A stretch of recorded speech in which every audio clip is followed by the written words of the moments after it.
Can you repeat, please? Pardon? Yes. We are good, thank you. And Tamara. Hi, Tamara, can you please confirm if you can hear us? Yes, I can hear you. Awesome, thank you.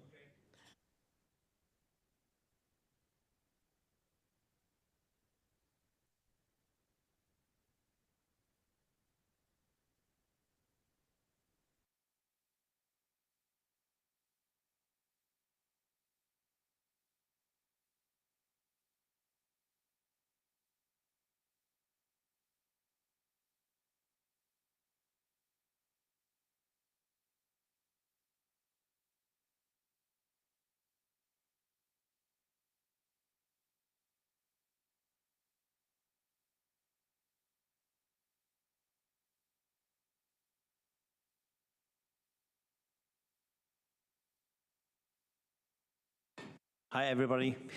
Welcome to the regular council meeting, July 20th, 2026.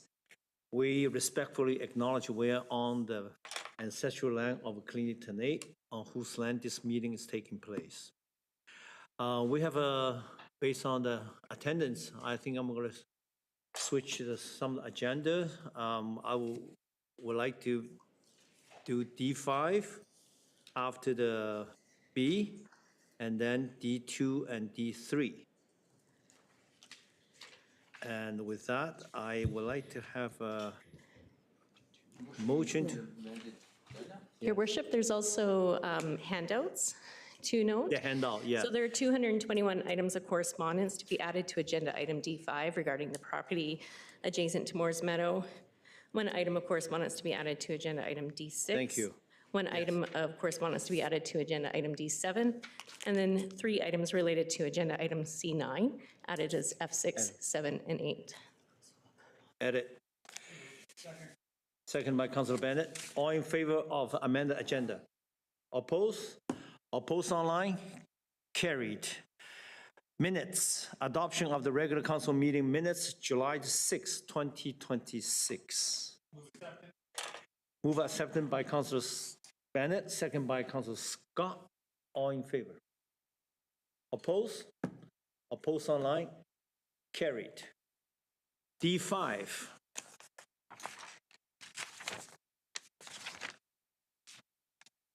Ms. Wasnick, would you like to introduce the report? Thank you, Your Worship. One of the major projects considered by Council in 2025 was the renewal of the City of Prince George Official Community Plan, bylaw number 9525, which was adopted on October 20th of 2025. Your Worship, during the public hearing stage of the OCP bylaw number 9525, Council passed a resolution directing administration to submit a rezoning application to rezone the 4.4 hectare portion of Moores Meadow Park currently zoned from AF, Agriculture and Forestry, to P1, Parks and Recreation. The report before Council this evening addresses this Council resolution. Your Worship, before getting into the details of the rezoning proposed under bylaw number 9634-2026, I would like to first provide an overview of the area we are discussing this evening. Included in the report package is a variety of maps, including a location map, Appendix A to bylaw number 9634, and a short slide deck that provides OCP zoning and aerial photos of the subject property. With Ms. Kellett's assistance, I will provide a brief overview of the supporting maps to familiarize Council to the area that is subject to this evening's rezoning application. First up, Your Worship, is the location map. The location map document includes 2 maps, the first being the map of the entire parcel, shown outlined in heavy black line. The parcel is a significant area of city-owned land consisting of different zones, including P1 Parks and Recreation, P2 Minor Institutional, AG Greenbelt, and AF Agriculture and Forestry. There are 2 parks located within the subject parcel, which are Moores Meadow Park and Zamero Park. The second map, Your Worship, is zoomed into the 4.4 hectare portion of the property that is subject to the rezoning this evening. Jumping to the next set of maps, which are the aerial photos. The first map is showing the OCP designation of the area. The subject property in its entirety is designated park and open space in Schedule 12 of future land use of the OCP. During the OCP review, administration indicated that land use designations follow property lines rather than geographical features and zoning boundaries, which in some cases causes the zoning not to be aligned with the OCP designation, but the regulations of the zone remain in place. This is the case of the 4.4 hectare AF zoned portion of the subject property that we're going to consider this evening. On map 2, it shows indication of the zoning and parks of the subject parcel.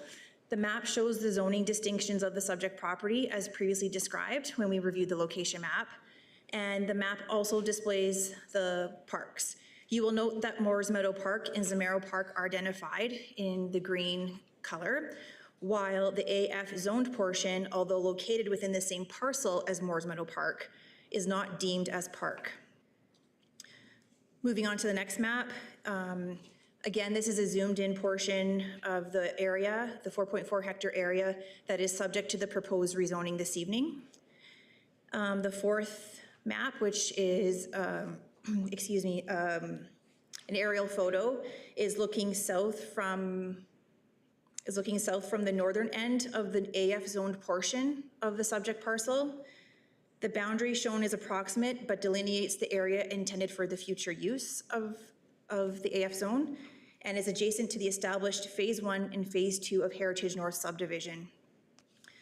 And finally, the fifth map, which is again another drone footage. It's looking west from Otway Road of the AF portion in the foreground, and Moores Meadow Park, which is zoned P1, behind the line of houses in the left of the image. Your worship, maps 4 and 5 show that the area is already disturbed and is largely functioning as a gravel pit. For now, thank you, Ms. Keller, for helping navigate the maps. I will now move into an overview of the rezoning proposal and turn the discussion to council following the overview. As previously mentioned, this report is before you as a result of council's July 14th, 2025 resolution directing administration to bring forward a rezoning application to rezone a 4.4 hectare portion of Moores Meadow Park from AF Agriculture and Forestry to P1 Parks and Recreation.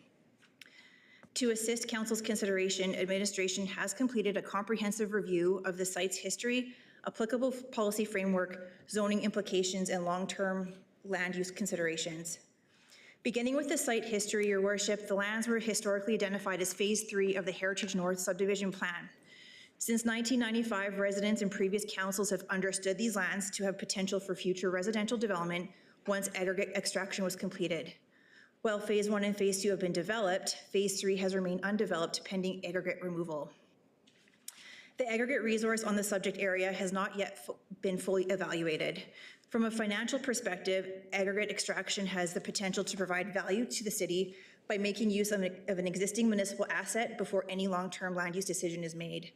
Completing the necessary technical review would allow administration to better understand the quantity, quality, and feasibility of the remaining aggregate resource, as well as any potential revenue, cost savings, or site preparation benefits that could result from the extraction. With respect to the OCP, the lands are designated park and open space, as I've previously noted, which supports the proposed rezoning. However, the lands are also located within a growth priority area where OCP policy encourages infill development, efficient use of infrastructure, and growth within the urban containment boundary. The report also reviews the city's park strategy. That analysis indicates the Heritage North neighborhood is already well served by parks and open space and exceeds the city's minimum neighborhood parkland targets. As a result, expanding parkland in this area is not identified as a priority at this time. And finally, from a zoning and land use perspective, administration's review found that the existing AF zoning continues to serve an important interim purpose. It preserves the ability to complete more technical works regarding aggregate resources, servicing requirements, environmental considerations, infrastructure needs, trail connectivity, and potential future residential development opportunities.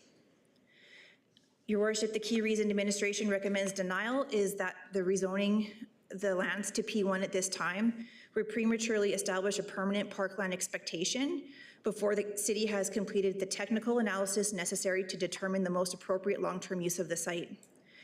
Administration also notes that the site contains an identified aggregate resource that has not yet been fully evaluated. The lands have a long-standing planning history as a future residential infill area. The neighborhood already has a surplus of parkland, and retaining the current zoning preserves council's ability to consider all future land use options through a more comprehensive planning process.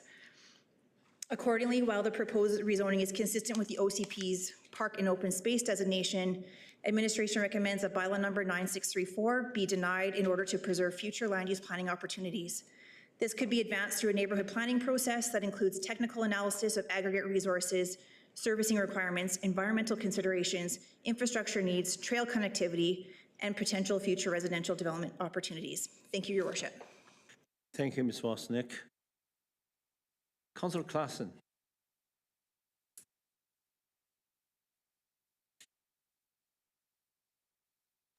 Sorry for the delay. Thank you very much, Mayor Yu. I would like to move that we approve the rezoning.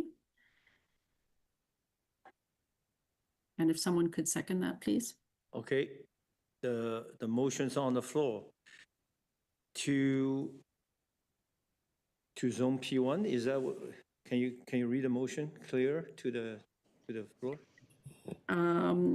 So the recommendation from our staff is that council denies first three readings, and I would like to make a motion that council approves first three readings of City of Prince George zoning bylaw to make it into, to turn it from from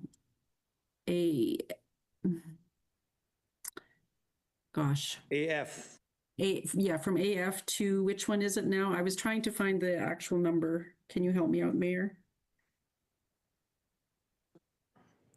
P1 Parks and Recreation. Okay. P1, thank you so much. Appreciate that. Seconded by Councillor Ramsey. Councillor Skaken. Speak. Thank you, Worship. Briefly, we had over 220 submissions to council. We had emails, phone calls. There's a number of folks that think that this is important to turn it into P1, and it would make it more difficult down the road to undo, is my understanding, but a future council might want to do that. But we went through an extensive OCP process that took months and months, and you know, many folks told us that they want to have this as parkland. So quite simple for me. I support the recommendation, Your Worship. Thank you. Thank you. Councillor Frizzell. Thank you, Mayor Yu. Through to Ms. Wasnick. So some of the outstanding questions that you've put up on what the aggregate looks like and connectivity, the environmental considerations, and the interested also in connectivity for corridors. I'm wondering what will happen if this gets approved, because I'm leaning towards that right now, but would the city continue to collect that information if this first three readings go through? Your Worship, through to Councillor Frizzell, should the rezoning be approved this evening, from administration's perspective, it would be status quo. So in order to take further steps with this site, we would need council direction to do so. Okay, so if the first three readings go through, then at some future point when final reading gets considered, would that be the time to say we still want this information so that future councils can be aware of it? Or is that put off? Your Worship, through to Councillor Frizzell, I would say if council would like administration to take further steps, that should be perhaps clarified this evening, even if the intent is to have the zoning supported. But it would be, I guess clarification would be then made to administration for the next steps to take with the parcel. Otherwise, we would follow the direction this evening. Should that be a rezoning to P1, that would be then attached to this portion of this subject parcel, and we would take no further action until directed to do so. Yeah, that makes sense. I do like to make these decisions eyes wide open with all the information, but given how how council's already expressed their support so far, it feels like we're going to lose the opportunity to learn these things. So wait till the vote's in and then make a motion to still collect that information so that we can have that available. Thank you, Mayor Yu. Thank you, Councillor Fussell. Councillor Ramsey. Thank you, Your Worship, and thanks to Councillor Klassen for moving the recommendation I was prepared to move myself. I just wanted to note that in the report, I don't know what page it's on, closer to the end, it says the proposed zoning would not prevent the city from addressing the remaining aggregate resource as gravel extraction may be permitted under the P1 zone where undertaken in accordance with the applicable approvals. So I think that, you know, new information was learned on the aggregate extraction after council had during the official community plan expressed a desire to move this through to staff to bring back the rezoning, which was that there's available aggregate there that is a municipal asset. And so, you know, the question then becomes, do we get the municipal asset to help diversify revenue for the city and then rezone? Keeping in mind that it may be a different council down the road that is considering that, or do we rezone now and also deal with the aggregate? So for me, it does seem like a no-brainer in that the report says that we can rezone it as P1 and still explore the aggregate option. And so I would like to see us permanently zone this as P1, but also look at the aggregate valuation. I guess my question through to Ms. Wozniak is that, you know, I read it as the servicing requirement is if it was intended to subdivide and sell as individual lots, but is that servicing requirement still necessary if it's rezoned as P1? Your Worship, through to Councillor Ramsey, you're correct. The infrastructure review and that technical analysis would have been tied to the future potential development of the site through a neighborhood plan, informing that particular step. So in terms of an aggregate removal process, that likely wouldn't be part of the required information. And then the technical works, does that pertain to like slope stability and stuff like that for aggregate extraction potentially? Or I'm just trying to understand if we're going to see a motion after consideration of the one on the floor.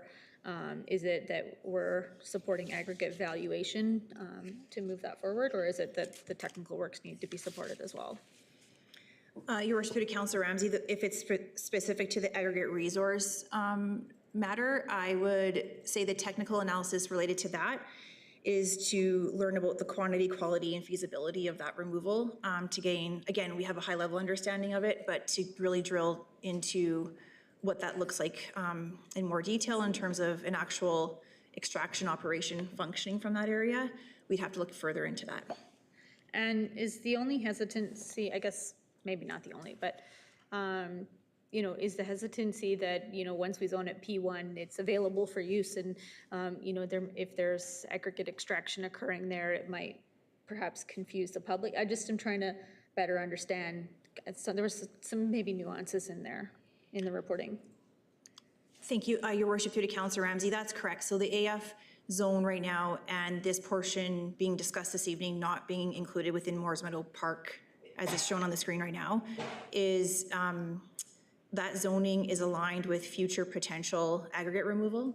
It also is indicating that this site is not part of the park by definition and was deemed to be phase 3 of the Heritage North subdivision. So, but all of that phase 3 analysis for future housing, whatever that form might be, needed further analysis and very likely public consultation in consideration of environmental and all things planning related to be informing that park or that neighborhood plan should it be created.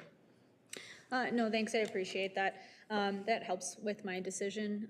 And I would just say that we have a very strong communications team that I think will be able to communicate this effectively to residents on, you know, why we're going about doing it this way. I think we've heard loud and clear that having this remain as P1, or having this zoned to P1 is important to the public. The other piece here is that I think there's a piece that's not being considered, and it's with the small-scale multi-unit housing legislation and the ability to have up to 4 units per lot.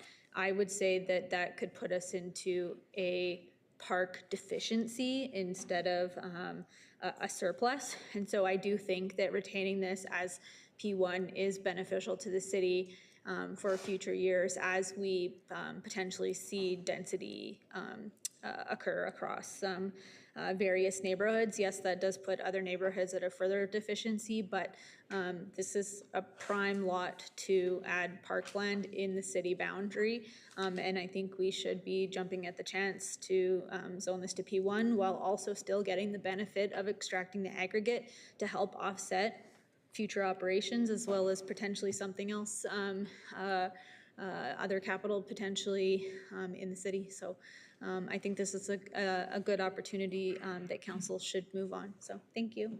Thank you, Councilor Ramsey. Councilor Polillo. Thanks, Your Worship.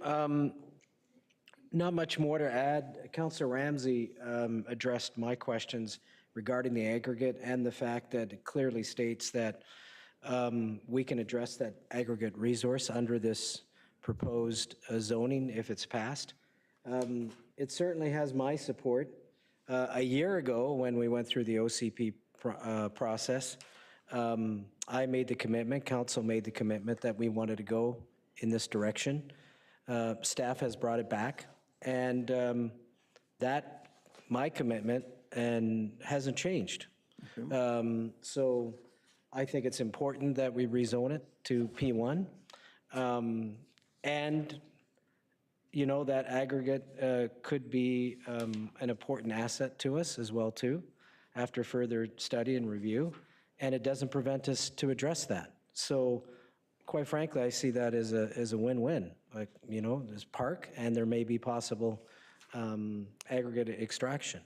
And I agree that communication would be key, and if we go in that direction, to clearly communicate to the public that that might be the case. But I'll be supporting the P1 zone tonight because, as we can see from our packages, there's a lot of support for it, and there was when we first talked about it a year ago when we went through the OCP. Thanks, Your Worship. Thank you, Councilor Polillo. Councilor Bennett. Thank you very much, Your Worship, and I won't reiterate most of the points that have been made by my colleagues. I think it is important to also recognize, you know, looking at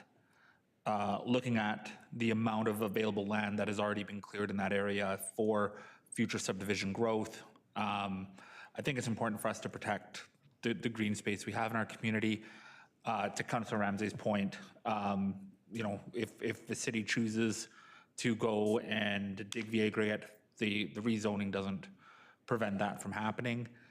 And also just really want to thank Ms. Oster and the many members of the community who started this advocacy back during official community plan and has continued on since. So just thank you, you know, in particular to Ms. Oster, but to everyone who took the time to write in support of this, and I'll speak in favor of the recommendation. Thank you, Councilor Bennett. Councilor Sampson. Yeah, thanks very much, Mayor Yu. And not much left to be said. I agree with the comments that have been made. I do want to recognize also a great deal of work went into the report and informing council from staff side. So thanks to administration.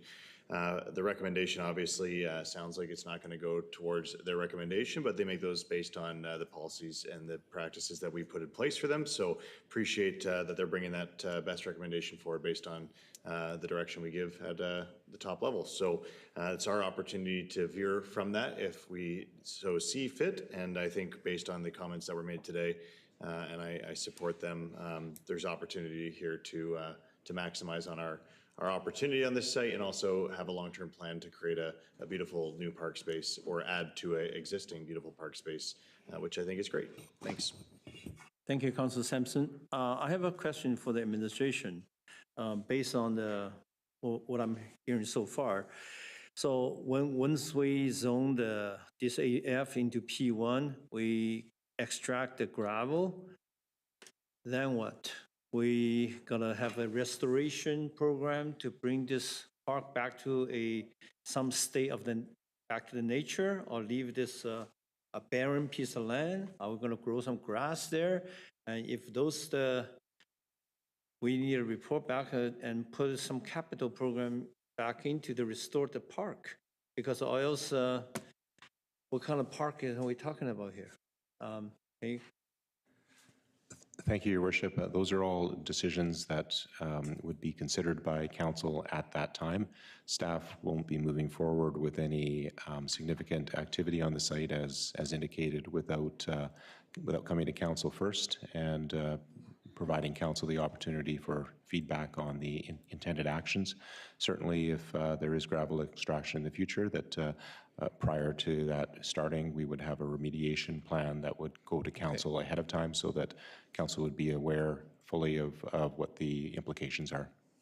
Thank you. So there will be a plan before we starting to extract the gravel, whether we level it, make some kind of a mounds and make it look like a park, right? Okay, thank you. Councilor Ramsey. After the vote, okay. All in favor, the 3 reading to move this piece of land from AF to P1. All in favor? Oppose? Oppose online. Carry unanimously. Thank you.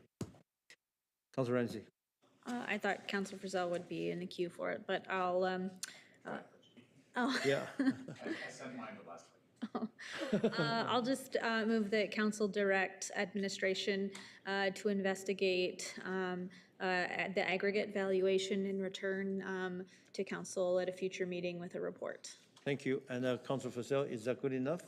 Yeah, Thank you, Mayor Yu and Councilor Ramsey. I'll second it. I'd like to add in, they'd mentioned the quantity, quality, and feasibility of removal of aggregate, and further provide detailed information on future trail connectivity, environmental considerations, and potential park use implications. Thank you. We can, would that be a friendly? Friendly amendment? Consider, okay. Say it again? Thanks. Put the, Ms. Leslie, is it possible to put the entire motion back onto the screen so everybody can see? Oh, it's not what I, oh. Oh, fantastic. Great. Okay. Excellent. We do operate it very efficiently. Bravo team. Thank you. Councilor Skaken. Yeah, I mean, I will support this, but just so people aren't under any, the idea that the city's going to just start taking gravel out of the right of way. It's going to be something that would come back to the next council. And as you said, it's going to be remediation and a number of things. So I'll support it. Thanks. Okay.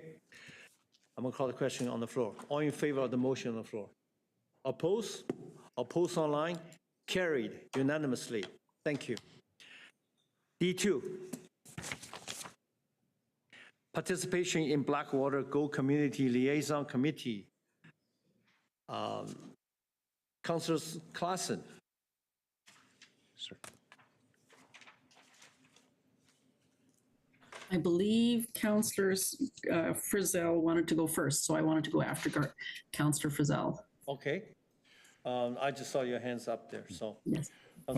Thank you, Mayor Yu. And Councillor Klassen has been the lead on the Mount Milligan version of this for the term, and I've been her backup, but I haven't had a single chance to attend a meeting because she goes to every single one of them. So we had a chat, and I think it would be good to spread this around. So I'd like to nominate Councillor Skaken to be our representative on this one. Would you accept the nomination, Ms.? Yeah, I would. Okay, do I have a seconder? Me. Seconded by Councillor Scott. Yeah, and now who is, we need an alternative for this position. Is anybody would nominate or volunteer as a volunteer? Would you accept as a backup? I'll accept, yeah. Acceptance, okay. And seconder for that motion? Second by Councillor Frizzell. I'm going to call the motion number 1 for Councillor Skaken to represent the City of Prince George to sit on Mount Blackwater Community Liaison Committee. All in favor? Oppose? Oppose online? Carry. Second motion. Second, move Councillor Polillo to be the alternative in the case Mr. Councillor Skaken were not able to attend the meeting. All in favor? Oppose? Oppose online? Carry. Move B by Councillor Sampson, seconded by Councillor. It's, my sorry, Your apologies. Worship. It's an either or. I'll see. retract, yeah. Okay, thank you. Okay. Then we go move to D3.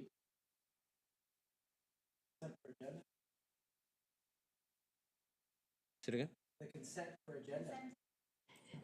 The agenda D3. was amended to go to D3 next. Yeah, we amended the D3. We'll go with the D3 first. Director of Planning and Development, this is Housing Action Strategy, Standardization Design. Ms. Wasney, would you like to introduce this report? Thank you, Your Worship. Your Worship, this is an exciting housing initiative that supports our housing action plan by exploring standardized home designs and a streamlined permitting process for small-scale multi-unit housing. The project has the potential to make it easier, faster, and more affordable to deliver new housing options in Prince George while helping us meet our community housing goals. Megan Hickey, Long Range Planner, is in attendance this evening and will introduce this initiative along with Small Housing BC. Megan, the floor is yours. Thank you. Hi, good evening. I'm here tonight to present on the Housing Action Strategy Standardized Design Catalog project, which was recently completed. We also have Small Housing BC here, who will present shortly on the findings and the recommendations from this project. I first wanted to start it with how we got to where we are today, which is illustrated by a graphic in the report to council. So in 2021, the Housing Needs Report was prepared for the city as per provincial legislation. Following that, in 2023, the province introduced new legislation, which included Bill 44, we're all aware of, that addressed, the intent was to address housing need in the province. Following 2023, between 2024 and 2025, there were a number of strategies, reports, and plans that were prepared. This includes the Complete Communities Assessment, which was prepared to gain a better understanding of how to best guide the city's future growth. The Housing Action Strategy was also prepared, which evaluated non-financial housing incentives and their effectiveness to encourage a variety of housing types. So between those two reports, the findings were both in alignment. Following this, we had the preparation of the interim housing needs report, and then the OCP was completed as well, which considered all of these reports. And as a result, the OCP contains policies supporting small-scale multi-unit housing types, housing diversity, and small-scale infill development. This brings us to where we are today in 2026. We have today's report, which the intent is to action 2 items from the Housing Action Strategy, and this includes standardized house plans and a related streamlined approvals process. This project is called Standardized Design Catalog. This project provided the city with an actionable framework to guide the implementation of those 2 Housing Action Strategy items.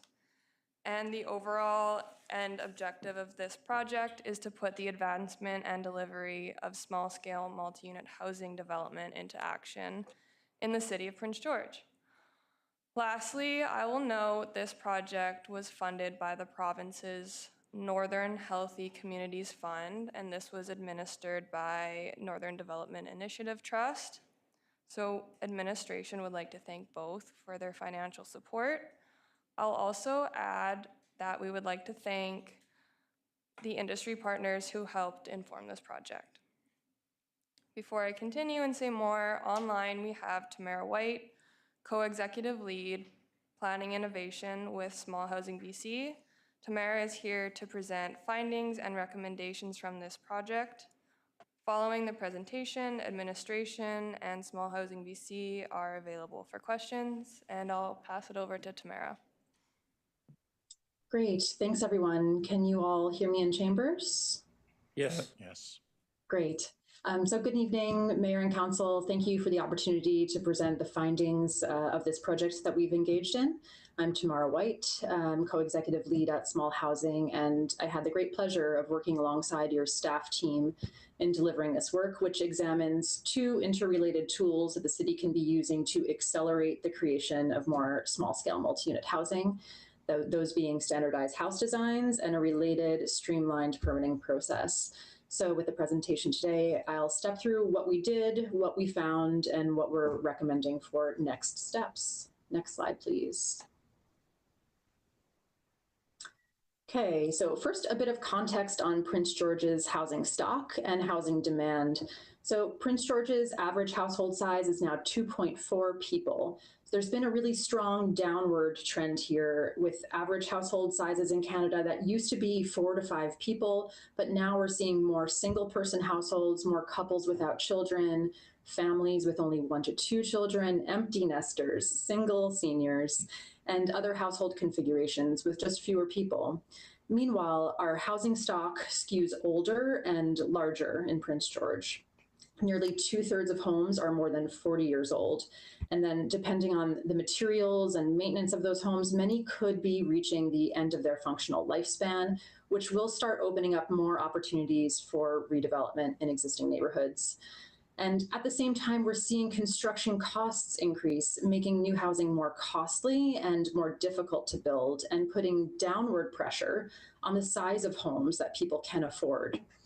So a growing number of smaller households and seniors are looking for smaller, ground-oriented housing options, not necessarily apartments, but duplexes, row houses, and accessory dwellings. So there's a real mismatch between what our housing stock offers and what residents increasingly need. So as Megan just laid out, there's been some really important policy and program work completed in recent years. And the next steps flowing from this are twofold: to make small-scale projects easier to build and to grow awareness around small building options in the community. When these types of development are better known, with good visual references of what you can build, good tools in place, with predictable timelines and outcomes, this provides the confidence and security that local builders and local industry need to try something a little bit different and to branch out from just building single-family homes. Next slide, please. So just for some visual context, these are some of the general types and scales of homes that are enabled through small-scale housing reforms and that the standardized design catalog would address. Next slide. So on to what we did here. The project moved through 5 interconnected work streams. Within the housing analysis, we reviewed housing needs and local zoning requirements. We then conducted a zoning review examining constraints within the zoning bylaw, and we did an analysis of the most common lot sizes in the community. Then we looked at existing design catalogs and assessed which designs could be used here. And we studied how the city could procure new designs that are unique to Prince George. Through our permitting review, we evaluated current municipal permitting processes, and then we engaged directly with industry, talking with local builders. So together, these streams fed into a single coordinated set of implementation recommendations, which is what the rest of this presentation covers. Okay, on the permitting side, our review found that the current system relies heavily on front-end clarification and on iterative review, without much differentiation by project type. And that's slowing things down, especially as small-scale multi-unit housing application volumes start to grow. So the recommendations here fall into 5 areas. First, improved application guidance with clearer upfront direction so that applicants submit complete packages the first time around.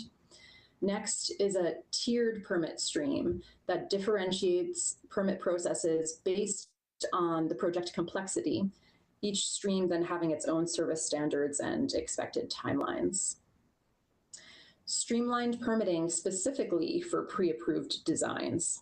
Since these are already reviewed for code compliance, they wouldn't then need to go through the full same process as a custom build. And digital permitting.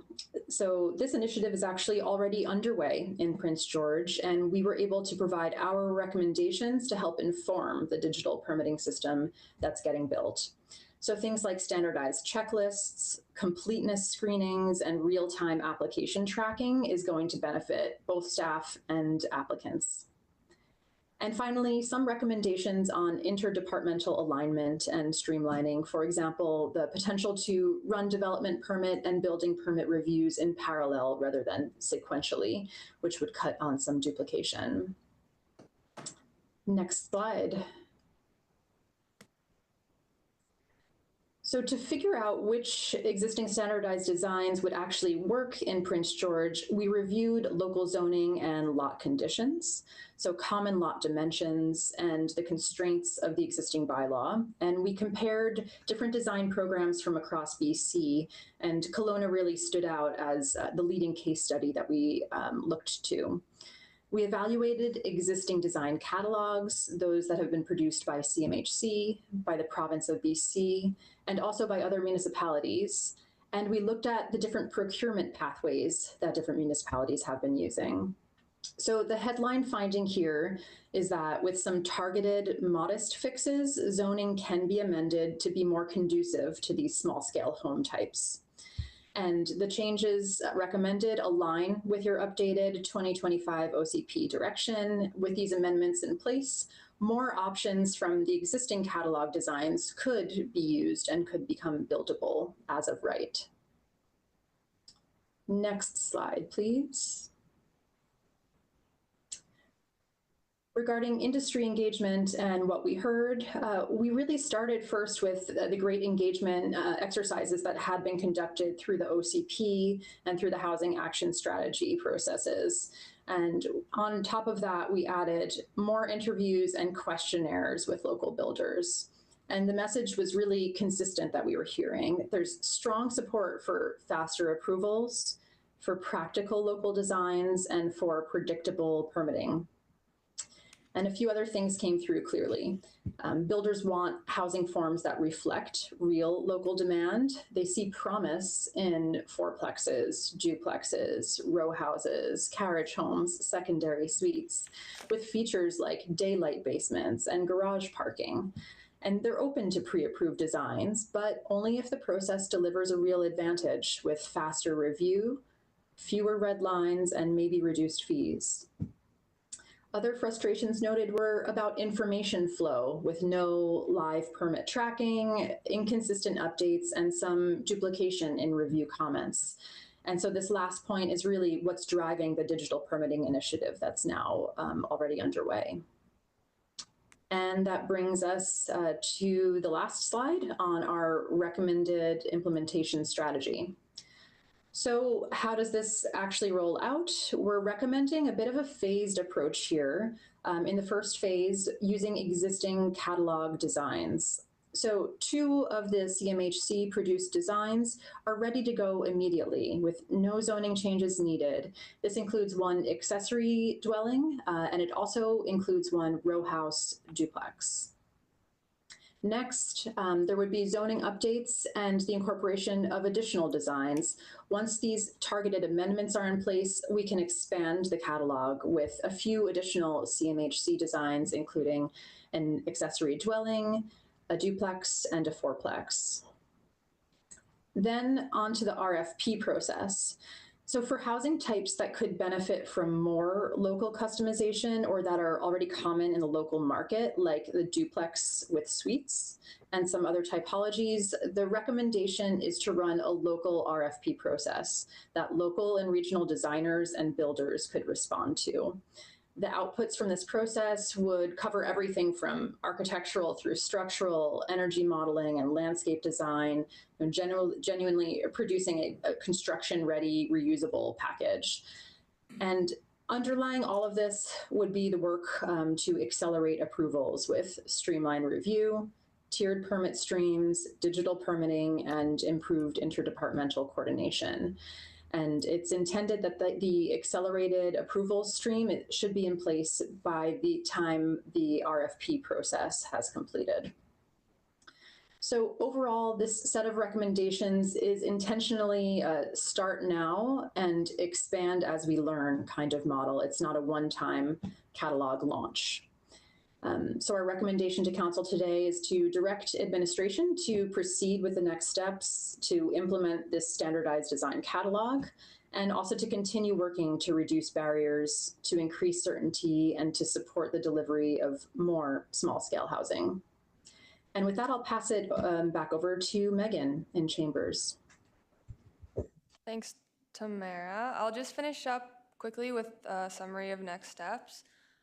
So Tamara did outline the key recommendations that were summarized in the report.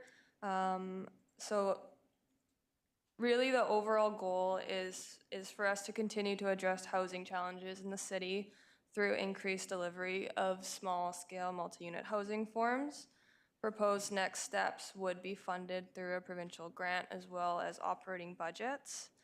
And just to add to the council recommendation, specifically, the more immediate next steps would include targeted zoning bylaw updates as well as a release of an RFP to produce standardized housing plans.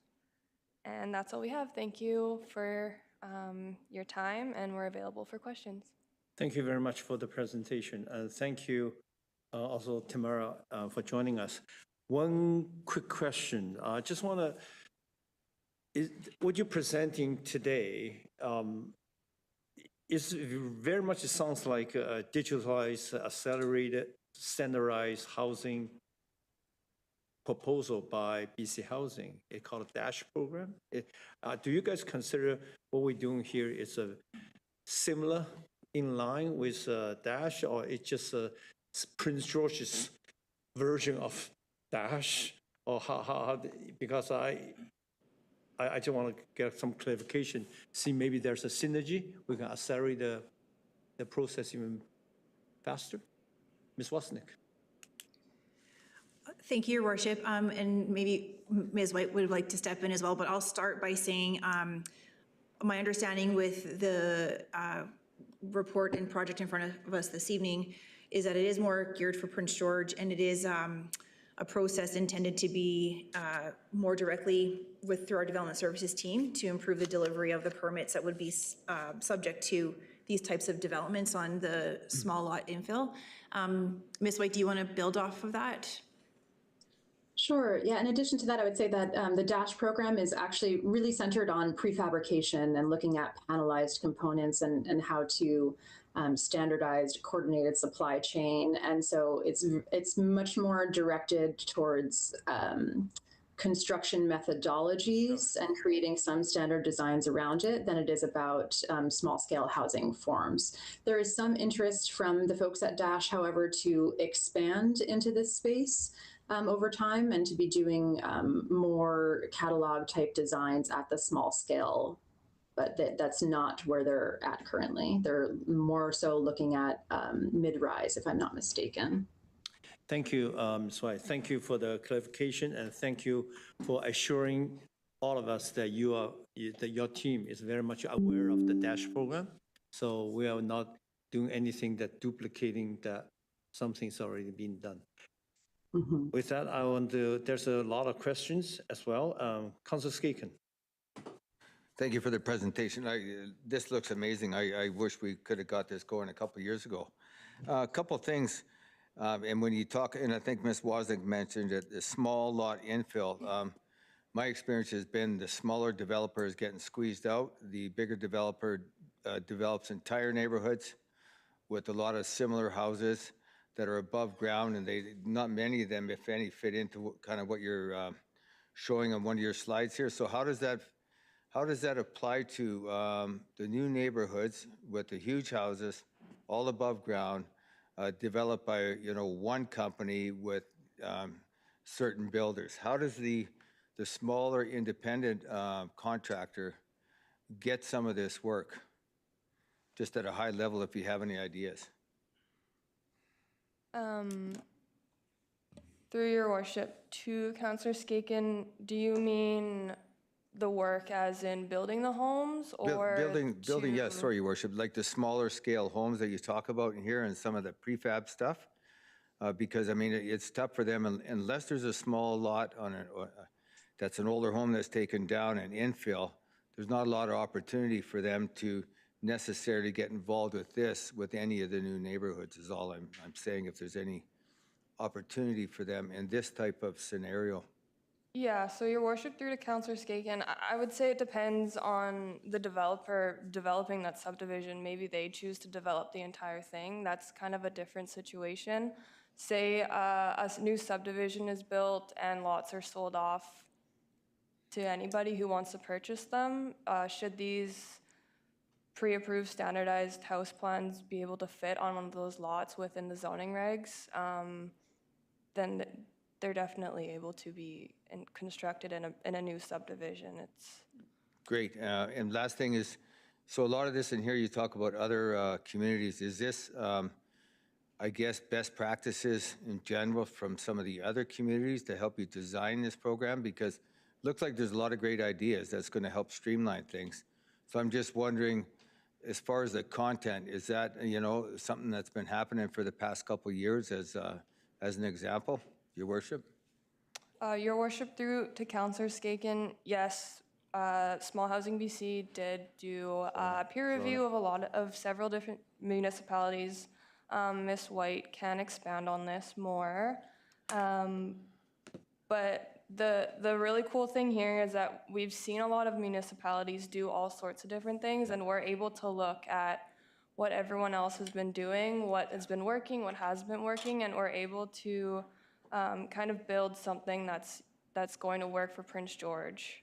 Great, and I see Kelowna as like the leading case study, and we don't have to get into what everybody else is doing, but I think it's important, your worship, that we look at best practices no matter what we're doing, and it looks like this does it. So I look forward to moving ahead on this and building lots of homes. Thank you. Thank you. Councillor Frizzell. Thanks, Mayor Yu. I'm going to move that we direct administration with the recommendation in front of us. Second by Councillor Polillo. And reason for it is the three things I really like. Recognizing in the builder slide, you talked about the need for faster, more predictable approvals. I like that. The fact that we're looking at realistic and buildable designs for our area, thank you. And again, faster approvals, number one. This is great. I'm just wondering about the digital submission for the builders. Do we see that there's going to be some challenges with digital submissions, or is our industry ready to go?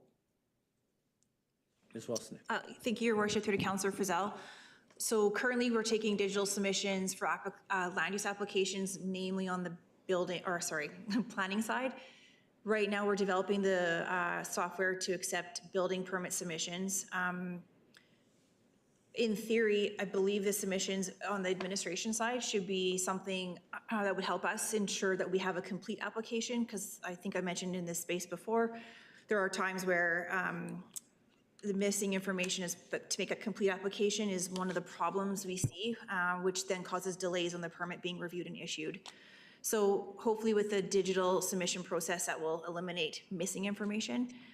But with anything, when you change a process, there's going to have to be that learning, the onboarding for both administration as well as the customer. So through that, we're not intending to, I think, just flick a switch and say, okay, we're digital. It'll be communicated out and tested where possible with our builders. Yeah, thanks. And I really appreciated, Ms. Hickey, you mentioned at the beginning that it was being done with a grant from outside and inside of our operational funding. That's excellent. There were recent grants available from the government. There was a LGDAP, and can you take us, was that something that helped to support this one? We didn't We didn't succeed in this, this stream. Can you walk us through that? Because you gave a great review of that online, Ms. Wozniak, but we had an opportunity for some funding and we didn't get it this round. Thank you, Your Worship, through to Councillor Frizzell. That's correct. We have provided council with a response last week regarding the grant that was recently announced by the province and the successful recipients. In 2021, administration did apply for the first intake of LGDAP, which is the Local Government Development Approvals Program. What was just announced recently was the third intake. Furthermore, we've been successful in securing Northern Healthy Communities Fund capacity building program funding, as well as funding from Northern Development Initiatives Trust, which those grant streams have helped, similar to what the recent LGDAP has provided municipalities. We had that secured through other means of grants and have this evening displayed an example of what we've done with those monies. And it's an excellent example. That's why that's why I wanted to move this forward. This is good work. Thank you, Ms. Hickey. Ms. White. Thank you, Councillor Frizzell. Councillor Ramsey. Thank you, Your Worship, and thanks to Councillor Frizzell to delving into some of the questions or some of the information on the grant stream for the DAPR grant. I think we had applied to the second intake as well and weren't successful. So, a lot of these grant streams, you can keep applying, but if you've been unsuccessful in the first round or the second round, keeping in mind that a lot of these streams are oversubscribed, sometimes 8-1. I know the Strategic Priorities Fund through UBCM was oversubscribed 8-1 this summer. That was something we had published through UBCM. So I think having staff pivot and look for other grant streams that can accomplish the same outcome, where I would say that we're actually ahead of the game, because all of those all of the announcements had just come out, and in many cases with those grant funds, you can't have previously started the work until the funding announcement. So I do appreciate staff looking for other ways to achieve this. On development and really advancing permitting and in our development services area, I do have to say, and I don't think it's said enough, but because of the exposure to many other local governments in the province I have, as well as the province itself, I can say that we are one of the fastest in the province, and I don't think that is recognized enough. To see, 3 weeks for single-family residential and 6 months for multifamily residential. Many municipalities in the province, it takes 18 to 24 months to see approvals there. And it is quite a cumbersome process. We achieved our housing targets last year. We are moving in the right direction. And so I do want to give that kudos to staff for really thinking outside the box to bring this forward and advance it through other grant streams, continuing to just enhance that process. I do appreciate the digital permitting applications, and I definitely want to see that materialize more, perhaps at an accelerated pace, as do probably many of our developers. But it is being worked on. It is coming. So thanks to Ms. Wozniak and our team for adding that piece in, because that was the piece I was particularly curious about. I guess my question in all of this is the intent to make building a home more accessible? In that, is this going to, with the design catalog, is this going to make it so that, someone who, maybe has a piece of land but hasn't really thought about, I don't have the skill set to develop this, I don't know how to get plans or go about this. Is this intended for perhaps maybe someone with less experience, or is this intended for developers to really maybe speed up and pump out some of those cookie cutter homes. I can't really tell if it's catering to both one, the other, so I am curious of staff's opinion on that. Tamara, do you want to take this one?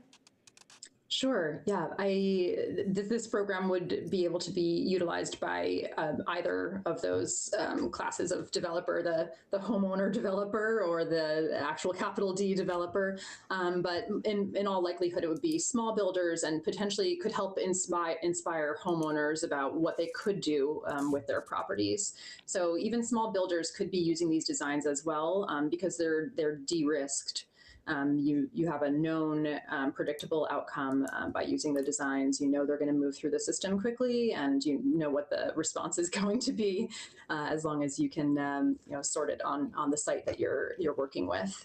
So there are multiple potential beneficiary populations from having a design catalog, and it's certainly in the communities that have implemented them, it's almost more so around getting more awareness around what's possible and inspiring people around how they can be doing more with their underutilized parcels. So that's a big part of the benefit package.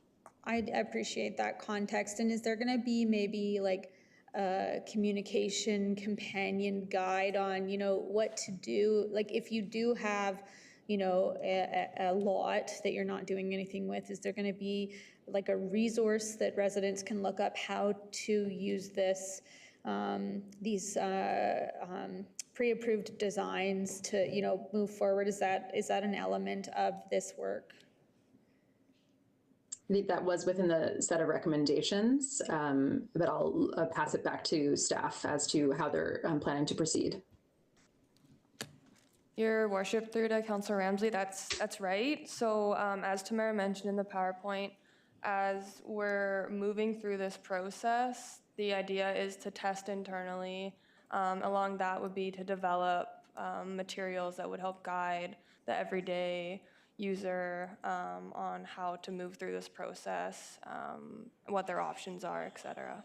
No, thanks for that. I just wanted to make sure that the everyday user is maybe not necessarily the small developer, but just it's going to be in layman's terms for just anyone who might not necessarily be familiar with the building world. So I appreciate that context. Thank you so much. I think that really covers most of my questions. I do think this is a really good work. We're moving in the right direction. I recently saw. I think we recently got an email on it. I think it's North Saanich has just been given quite the slate of recommendations from a provincial advisor for not achieving housing targets that they now have to undertake. There is really a risk by not moving forward and enhancing our development approvals. If you're not achieving those housing targets, we are seeing those special advisors go into municipalities and really, rip apart those community-built bylaws that have been put together by community engagement and really make recommendations to speed up that process and at what cost. So, it is, this is a good thing for us. This is moving us in the right direction. And so I just really can't state enough that we are really at the head of the development in the province, and you're seeing it in our numbers. You'll see it when Councillor Frizzell talks about it in the consent agenda too. Thanks. Councillor Bennett. Thank you very much. And spoiler alert, I didn't know Councillor Frizzell was going to speak to the building stats, but no. Huge thank you to everyone for the presentation. I think this really excites me for a few different reasons. I think one is, I think to Councillor Ramsey's point, the ability to speed up while our times are, I think, really good compared to other municipalities. We still hear concerns from the building community around everyone just wanting to move faster. So I think any opportunity to do that is great.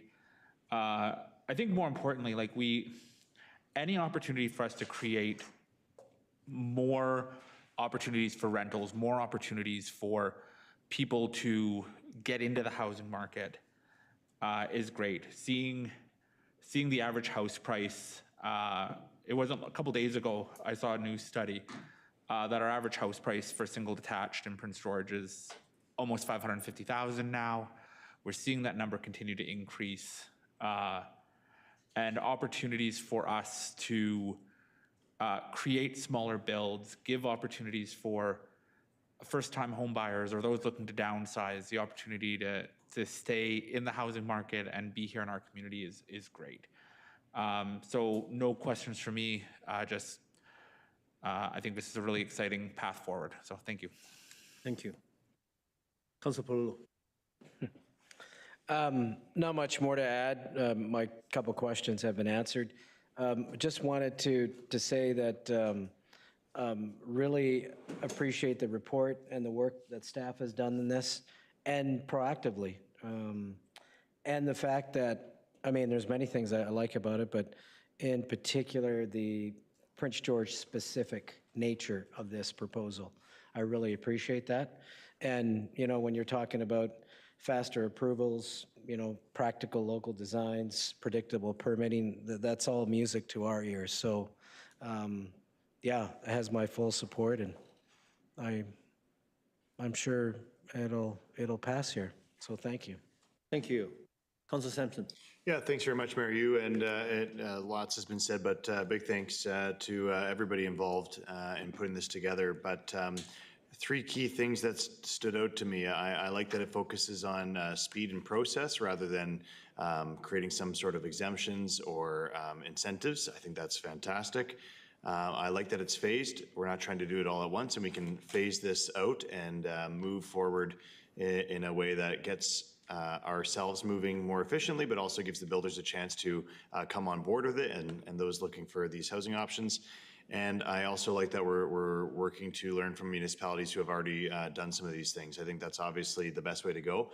We can be innovative to the best of our abilities, but also trying to not reinvent the wheel, I think is a critical piece here. So I think that's my three key pieces. If there was one question that stood out still is, do we have any sort of idea based on other communities on how many people will actually use these plans?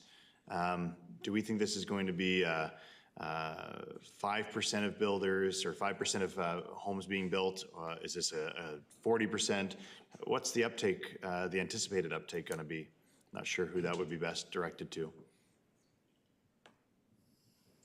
I'd be happy to read. Oh, sorry, I was going to say, Your Worship, it would be, I'd appreciate if Ms. White could comment on that.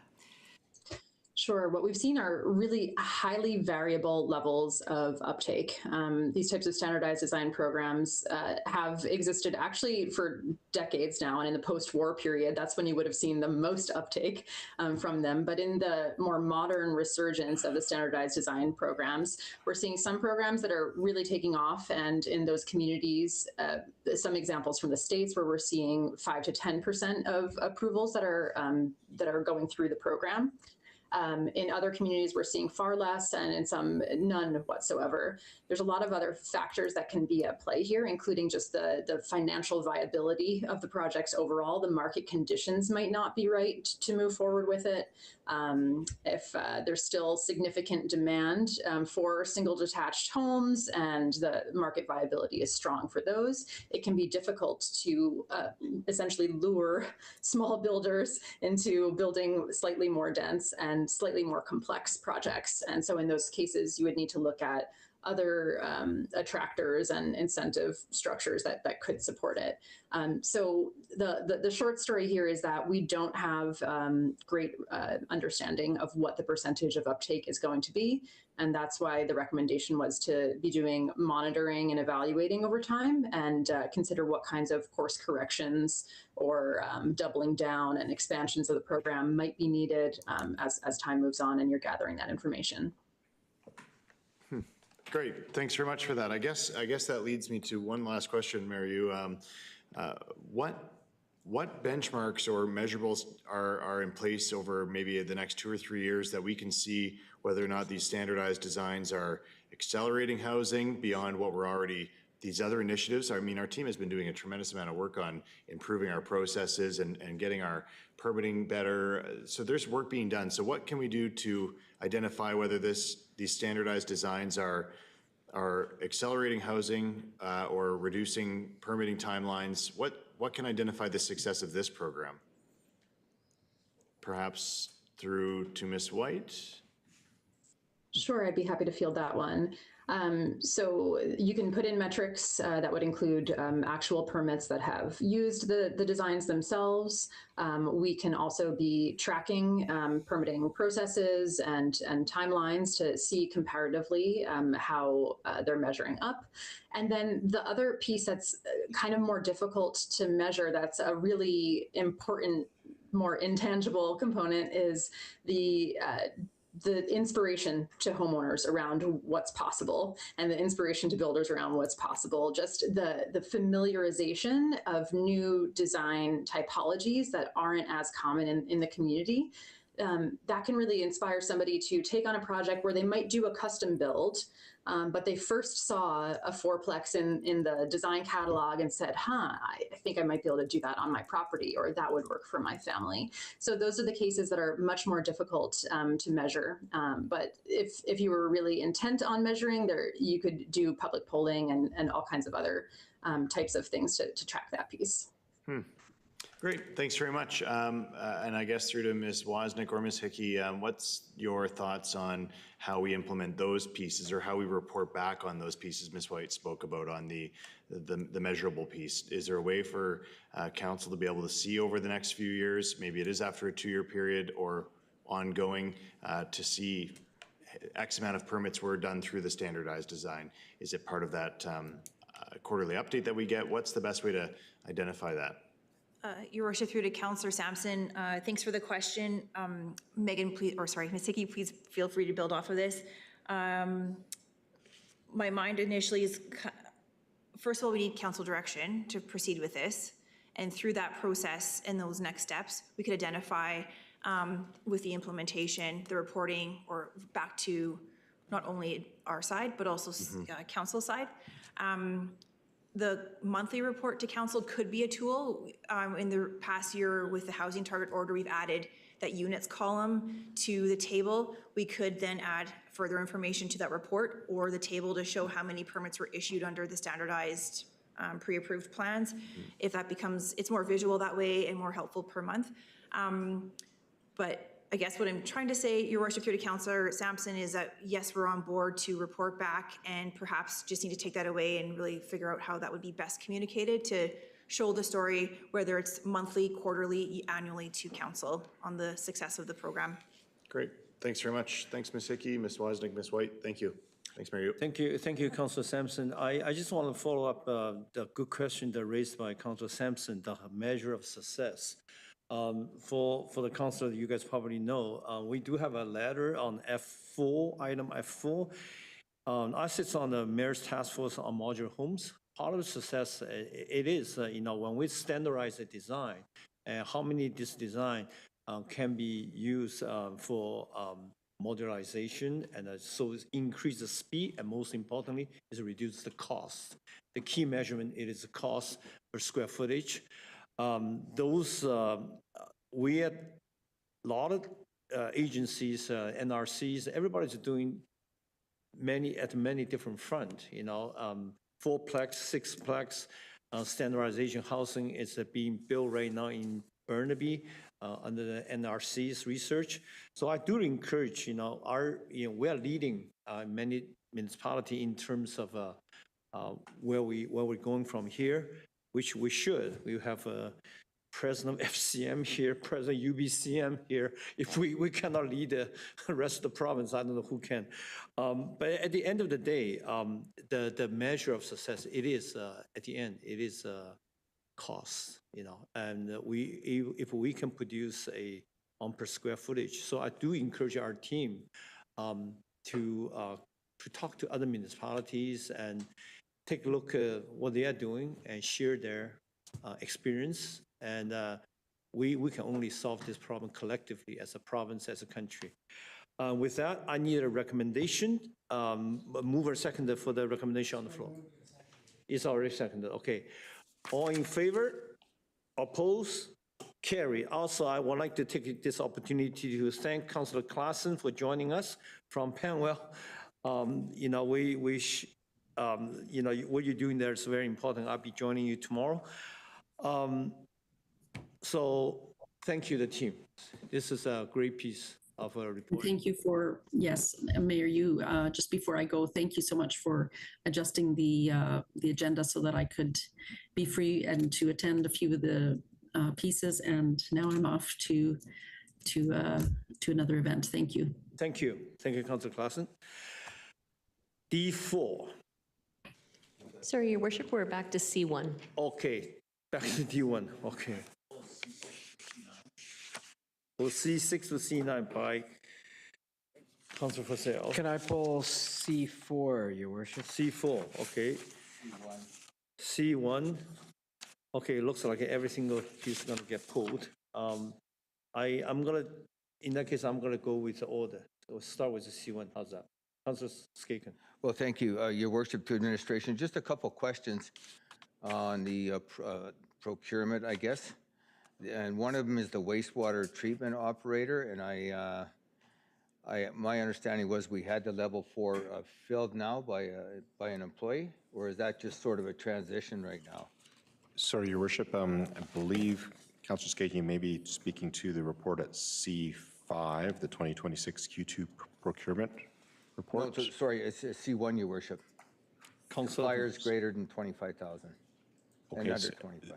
Sorry, so this was the consulting services Yes, for, sorry, yep. for building inspectors? No, is the level 4. Oh, gosh, I got to find it here. I believe the supplier you're referring to is H2OPS Water Services. Yes, that's it. Thank you, Your Worship. I invite Director McIntosh. Thanks, Your to Worship. provide that. Yes, we currently have staff that have achieved their certification. During that gap, when we didn't have the level 4, we had hired a consultant so we could meet our permitting requirements. Great, I appreciate that. And just a couple more questions, but a high level with hiring these consultants, is it that we don't have the capacity, the expertise, or is it a combination that we have to go external? If I may. So Your Worship, this is done in circumstances where the positions are very difficult to fill due to the high demand for these specialized services.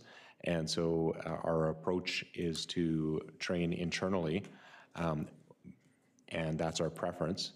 But until we reach the qualifications through our internally trained staff, then often, as in this case, there's a regulatory requirement to have this level of certification. And so we do this through external contracting only to the extent necessary until we can achieve those services internally through our own staff, Your Worship. Great, I appreciate that. And it's always rewarding for employees to know that they're able to succeed and move up. Just a couple other things, and it was mentioned earlier about the $90,000 grant application to Northern Development Trust for, I think it was a previous presentation.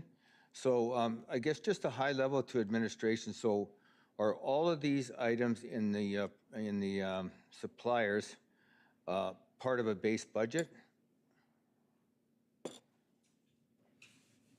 Sorry, Councillor Skaken, could you repeat one more time? Are all those suppliers like part of the base budget when we do the budget in the winter time? Oh, yeah. So we have divisional budgets, and you might use a consultant if, for the example, we did for a while with that level 4. Yeah. The position was always budgeted for, but if you couldn't use it, then you might use consulting or contracted services to fill a gap. Sure.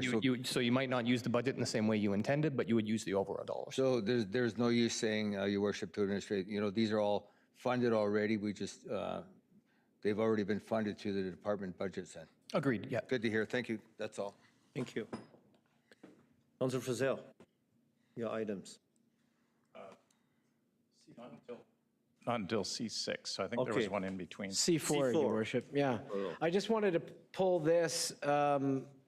Well, mostly to see the success in getting 3 grants last quarter.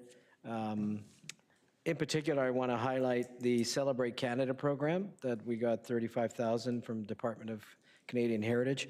And just shout out to our staff that put on a really great Canada Day celebration in the park. I know it's 3 weeks after the fact, but as you know, there was a new layout, and I think it was really well received. I think all of us were there. Yeah. Handed out, I think, about 1,500 cupcakes and had a wonderful ceremony and great local entertainment and record crowds. I really think. I mean, the weather was like almost perfect. It was warm enough, but not too cool.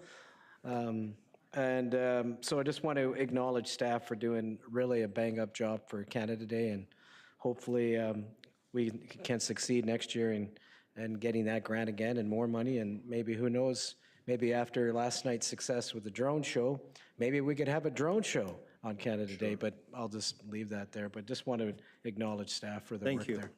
And also, we acknowledge the grass was not too long and not too short, perfectly. It was perfect. Thank you. C5, I do believe that somebody put C5. No? I think the next one is C6, Your Worship. C6, okay. Councilor Vasil. Thank you, Mayor Yu. And this is for both C6 and C7. I wanted to say thanks to Councillor Scott, Councillor Sampson, Councillor Skaken, and then also to Annie Doran, Declan Corstange, and Walter Babich.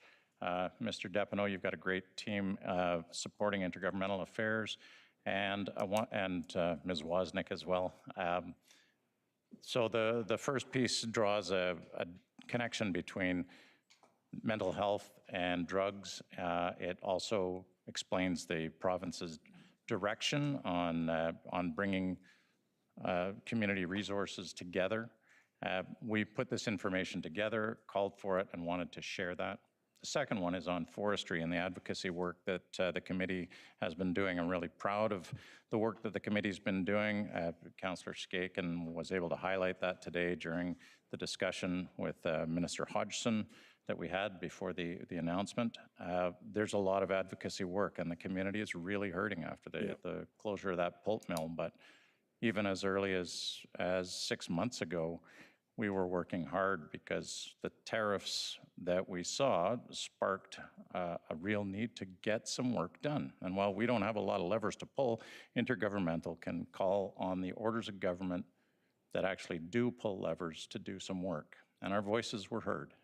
We got resolutions as far up as you could expect, even at the national level. Our resolution was one of the 6 that was chosen to be spoken of at the national level, and it passed.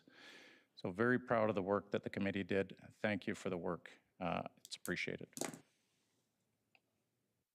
Thank you, Councilor Vasil. And as the president of FCM, we don't expect anything less. Thank you. Past president. Past president, yeah, but it's always the president.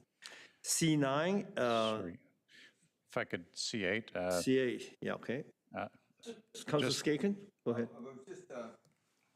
Sorry, just back to the intergovernmental stuff and we talk about the report from the specialists and that. So I'm just wondering, with regards to Northern Health, some of this information, is this just something that we're going to be looking at, sort of monitoring, like the Mental Health Act and all that kind of Seniors Advocate Act? Is that something that we want to pursue further? Perhaps not this term, the next council, but what's the idea? Because these are really important issues, so how do we just make sure that we just don't leave them on the table and, we keep working on them? Yeah, thanks, Councillor Skagen. And this was brought forward before we had confirmation that the facility was going to be built. So was going to be funded the way it was. And really what this shows is that link between mental health care and the toxic drug response. It shows the province is centralizing expertise. So it reinforces what we've already seen with the announcement and gives us a database, a background of information for it. And for public consumption now, because it's on the web, just to provide that background information. We don't have actions on it now because we've already got that facility, but for future consumption. Thank you. Thanks. Councillor Sampson. Yeah, thanks very much, Mayor Yu. And I think it's important to highlight that the committee is doing work to make sure that these files, whether or not the next council chooses to have an intergovernmental committee, to make sure that the administration brings the ongoing advocacy files forward to the next council to make sure it stays on their radar. And it's their choice on what they do with it, but at least it's forcing that information to be brought forward so that it doesn't lose political eyes on it. Thanks. Thank you. Councillor Bennett. I was actually just hoping I had thought Councillor Frizzell had pulled C9, but I'll wait till we get there. I think Councillor Frizzell wants to speak to C8. You want to go C8 first? Go ahead. 8 and then 9. Monthly, yeah. Thank you. Just wanted to bring up the building permit statistics through to Ms. Wozniak. As you mentioned last time these came up last month, we are back on track. I'm wondering if you've got any updates you can share, because we know that this is, at some point, we expect this to be skewed dramatically when we get announcement of the acute care tower. But for now, outside of the acute care tower, do you see any new trends that are unexpected, or is this, are we on par for what we had last year? Thank you, Your Worship. Through to Councillor Frizzell. I guess I would say that the stats are showing a very solid and steady building permit submission year for 2026 so far. An indicator that I always like to look at is the development permit portion of the report that's attached to this, and that indicates future building permits. So this month showing that there was 2 commercial buildings permitted under a development permit. That means those will be future building permits. So my understanding, our team is very busy processing building permits of all types, and I have no doubt we'll continue to, again, uphold these numbers you're seeing that are consistent with last year. Thanks. And last year was the largest record-breaking year we've ever had.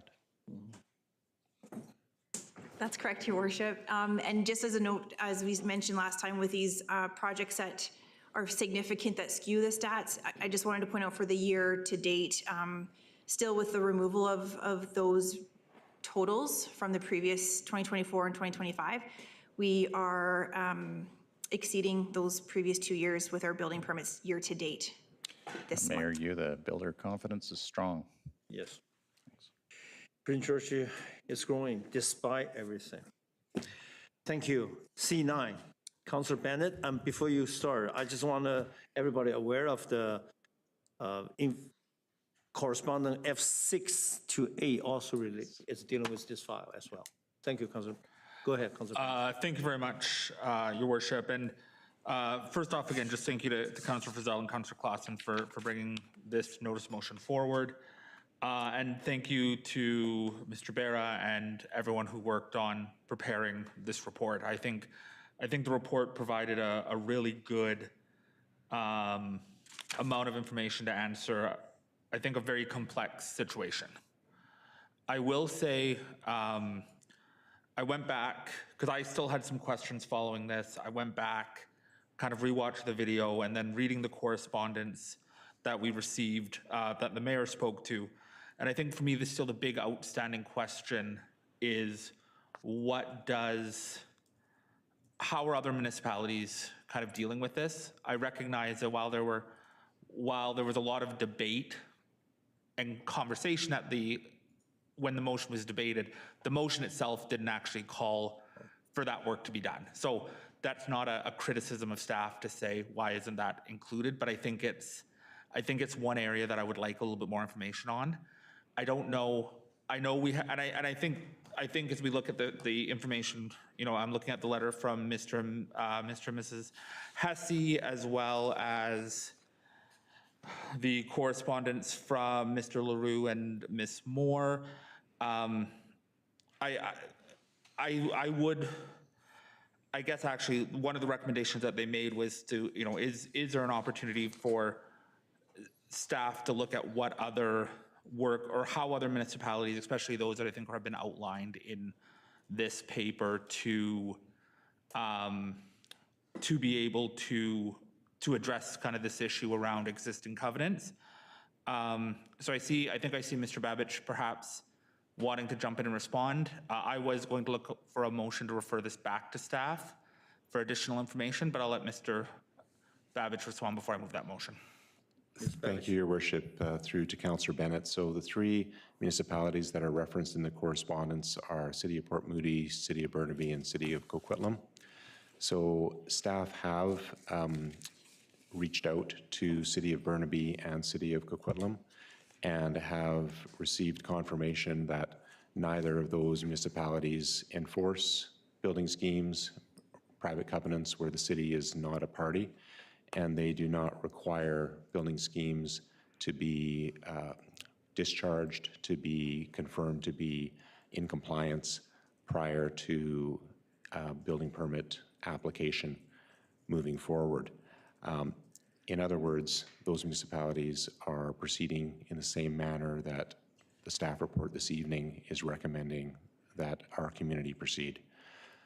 So the remaining municipality is City of Port Moody, and as far as we can tell, they're an outlier in the province, and respectfully, we don't agree with that approach. We feel that that would expose the city to a potential claim for failure to exercise statutory discretion when there's no legislative authority that provides the city with the ability to block an application due to a building scheme being on title.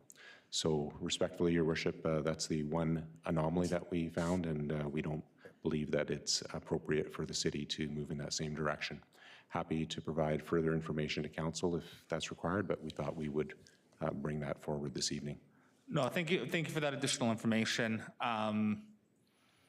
What I will do is, I think before moving the motion, I'll see if there's other questions. I think Councillor Fazell was hoping to get in the queue. I'll see if there's any other questions on this, and then perhaps get back in if a motion's required. Thank you. Sure, thank you. Councillor Frizzell, you want to speak to this item? Yeah, thanks. Thank you, Mayor Yu. And thanks for exploring item 1 on the letter that Jim and Gail Hess. Thank you for sending the information along. Thank you for being engaged in the process. The second part, though, is amending what powers municipalities have. So I'll wait for Councillor Bennett's motion, but I hesitate because the next referral would be to send it off to intergovernmental for consideration, and the challenge with that is that it's going to be put on the list of things to do for the next council. So that's not to say we want to lose that, because we've gotten to this point already. So I'll put it on after Councillor Bennett has for a referral to intergovernmental, but I'll respect that you're for. Yeah. Okay, I move that we refer this to the second part on how we can adopt powers and discover what we can do to perform advocacy to get more ability to make change. I'll move that to intergovernmental. Second by Councillor Bennett. Ms. Kellett, is the motion clear? I believe so. So council is referring to the Standing Committee on Intergovernmental Affairs to review the matter of adopting powers by municipalities. Advocacy, therefore. Yeah. Pardon me? Advocacy for that, yes. Yes, okay. Thank you. Thank you. Sure. One more time for Councillor Sampson, please.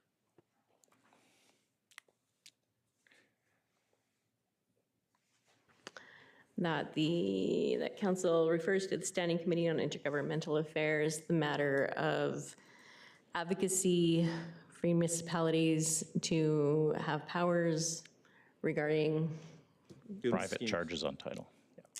Yeah. Building scheme charges on title. Private charges. Private charges on title.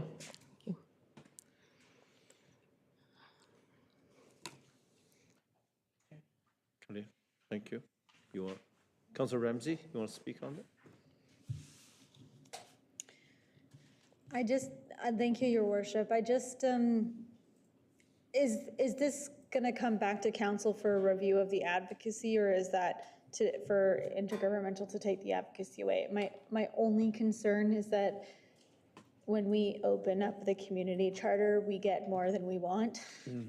And so my concern is that by offering to take on something that's not under our jurisdiction and that is between parties that are not the city, that it just might open us up to some additional things that we might not want to take on. I know when current legislation is open, it now has to become DRPA compliant. There's other things in there that kind of might just get added on that might not be of benefit to the city, that might be,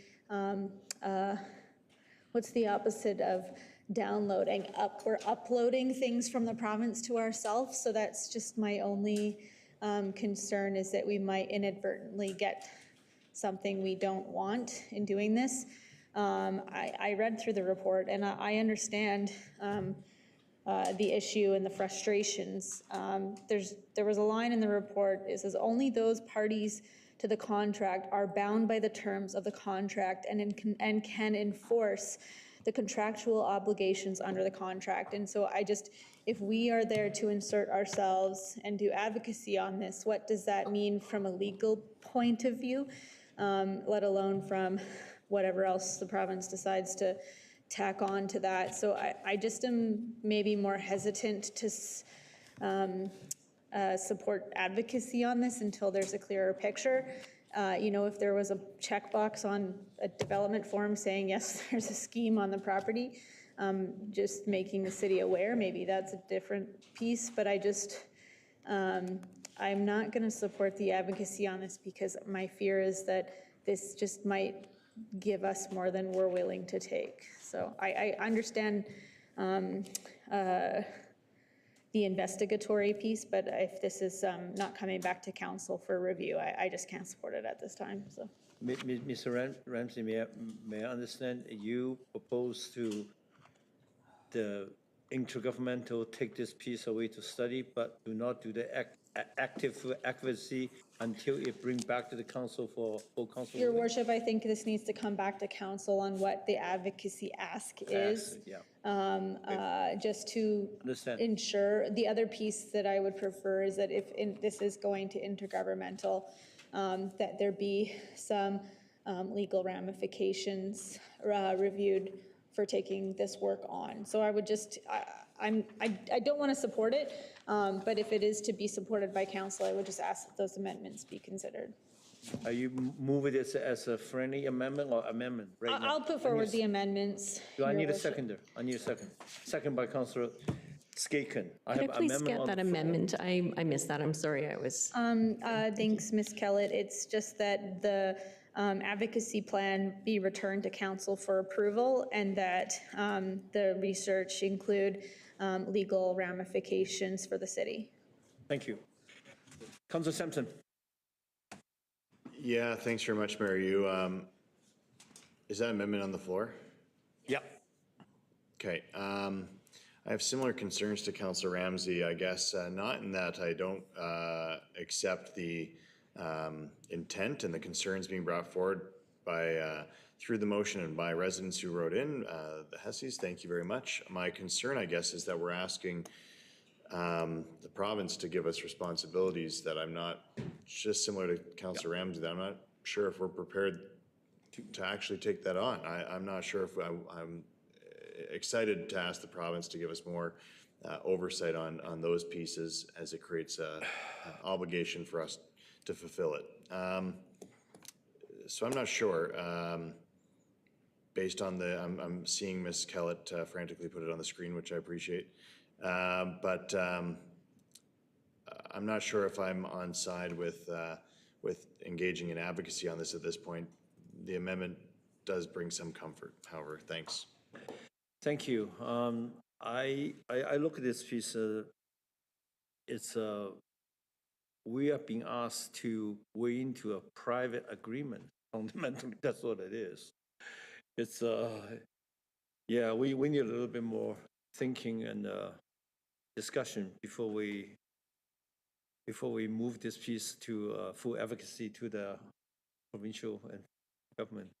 Yeah, with that, and Councillor Bennett, did I speak?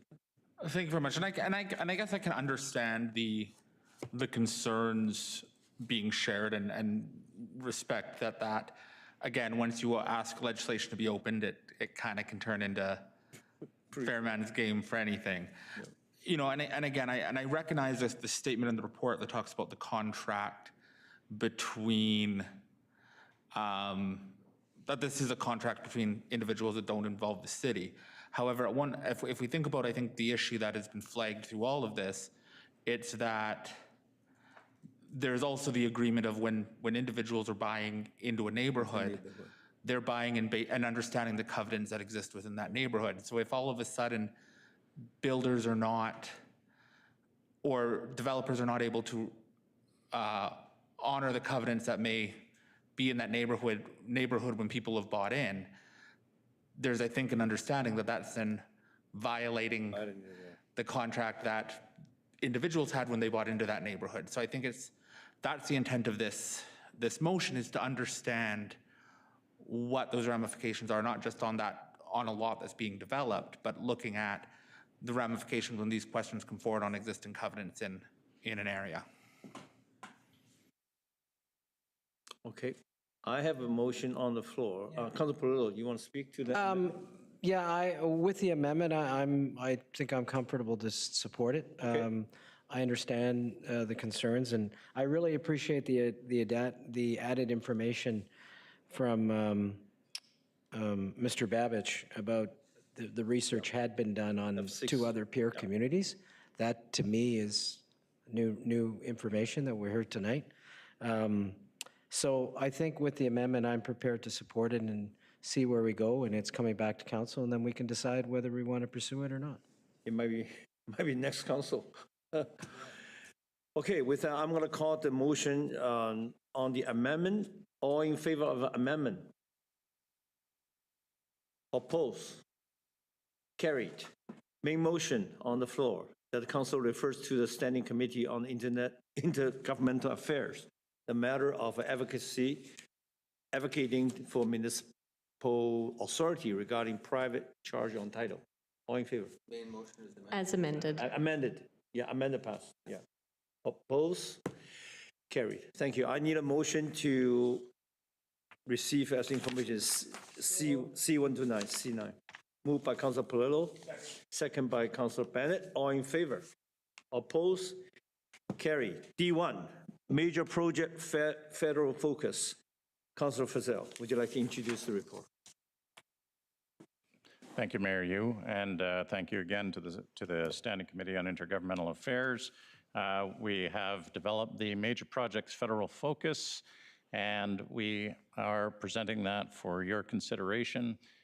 We want to get your support. We request your feedback on it, but as you know, we do our work in conjunction through our MOU with our 4 different partners, the Lheidli-T'enneh, the regional district, our MLAs and MPs move forward together. You have the proposal in front of you for the advocacy statement, and I'm going to move 1 and 2. Second by Councilor Perillo. No, Councilor Scaken. Well, thank you, Worship. I mean, we've had a busy couple, well, probably last week we had, I think, with Vitreo here with the announcement on the mine. We had a good lunch for them with a discussion on the construction jobs, the full-time jobs. We had a meeting this morning with Minister Hodgson, and that was a good meeting. Then we went to the Enbridge announcement this afternoon. So there's a lot of work going on, and you know, I think it's really important, and we talked about it at the regional district, that we go to where the politicians are, the ministers, you know, and do a lot of that work. And we also, you know, spend time meeting the companies and, you know, and the big businesses that want to come here and build big development. So I think that's really important, and I think you can't do one without the other. So there's been, you know, Northwood last week was, you know, some terrible news for the community, and that's, you know, that's going to hurt for a while. There's no doubt about it. Some of these other jobs coming in are going to offset some of those losses, not necessarily those particular job losses, but there's a lot of work going in, and especially through ECDEV and Declan and Deanna and that for trying to get more and more development here all the time. So it's just there's stuff going on behind the scenes all the time, and there are some, things that aren't going well, but there's a lot of good news on the horizon as well. So appreciate it. Thank you. Thank you, Councilor Skaken. Councilor Sampson. Yeah, thanks very much, Mayor. You just perhaps a question through to Councilor Frizzell. I don't remember discussing this exactly at the committee level. I'm just trying to figure out, what does this motion provide the committee that we're not already provided with? We already have direction from council to advocate on these issues. In fact, we've already been to Ottawa to advocate on these issues. And so I'm just trying to understand how what vehicle does this give us? Well, thank you, Councillor Sampson. We'll recall that when we did our first MOU with our four levels of government that I mentioned before, we had a very narrow band that we were operating on. And what this does is expands and clarifies some of the areas that we're advocating to. So the advocacy statement that's in front of you, when approved here, would go out to those partners to expand out the direction of the MOU and give us a stronger and clearer direction moving forward. Great, thanks. So this does not change the MOU. It's just doing what we're already doing, which is meeting with our partners in the MOU and communicating what we're advocating on. Just being clearer, yeah. Okay. Sure, I'm going to support this. I just don't know if I'm following the vehicle that this is providing us that we're not currently driving in, but sure. Councilor Thanks. Sampson, I believe Sounds good. You're already doing a lot of the work within this motion, because when you prepare to go to Ottawa, you talk to the MPs, you inform the MLAs. So these, and then you're on the regional board, you talk about these sort of things. So this motion, but basically it's just a structure a little bit clear. Yeah, Yeah, thanks, Mayor. I agree. I think we are doing these things. If it brings it some more public attention to it, I think that's great. But I don't think this actually changes anything we're currently doing. It just communicates out what we are doing, which is great. Thanks. Thank you. All in favor? Oppose? Carry. D4. Land disposition policy. Ms. Wasnick, would you like to introduce the report? Thank you, Your Worship. The purpose of this report is to seek council's approval of a new land disposition policy to guide the sale of city-owned lands. Administration recently completed a comprehensive inventory of city-owned lands as part of council's strategic plan and corporate work plan. Through that process, administration identified the need for a formal policy to provide a consistent and transparent framework for evaluating future land disposition opportunities. The proposed policy establishes this framework while ensuring council retains discretion to consider each opportunity on its individual merits. The policy is intended to guide the disposition of lands that are not required for a current or future municipal purpose, while recognizing that site-specific considerations may influence council's decision-making. In addition to providing clarity and consistency in decision-making, the policy will support the effective management of municipal land assets and help advance long-term land management objectives, including the future acquisition of lands needed for municipal purposes. I'm available for any questions you have.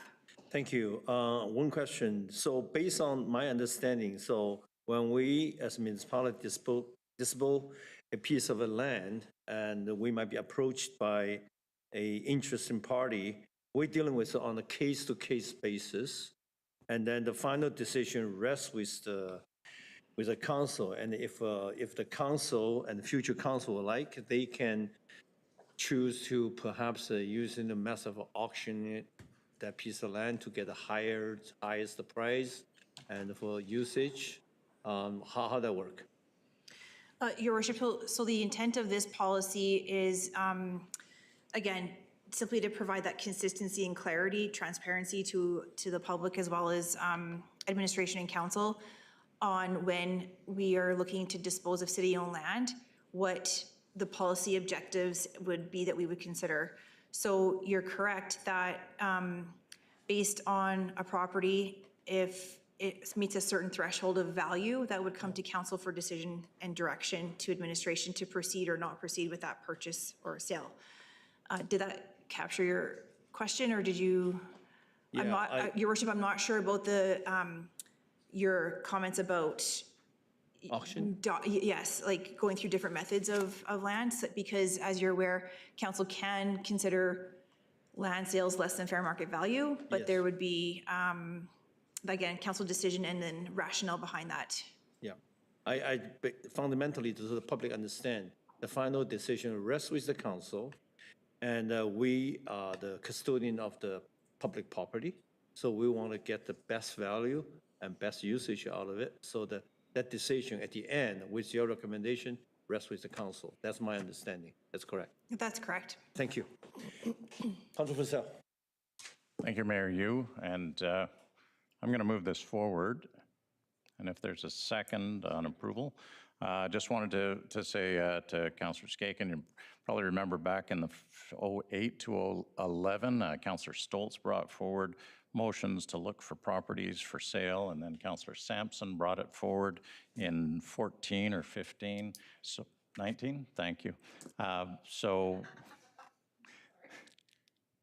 to have this as a systematic process, well worth it. Thank you for bringing this forward. Thank you. Do I have a seconder? Yep.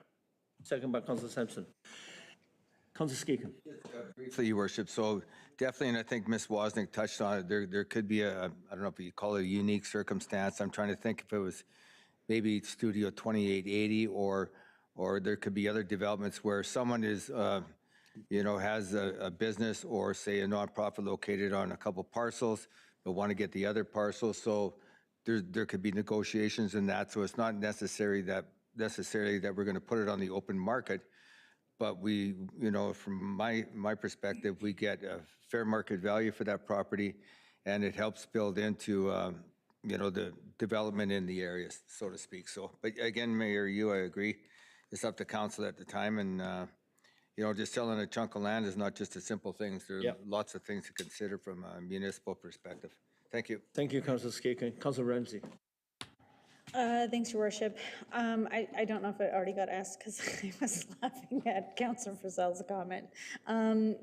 When, if at all, will the registrar be made public through to Ms. Wozniak once the policy is approved, or will this become like an asset that will be available to the public? Your Worship, through to Councilor Ramsey. Sorry, I missed the first part of your question. The register? Oh, sorry, the land inventory? Yeah, the land inventory. Yes.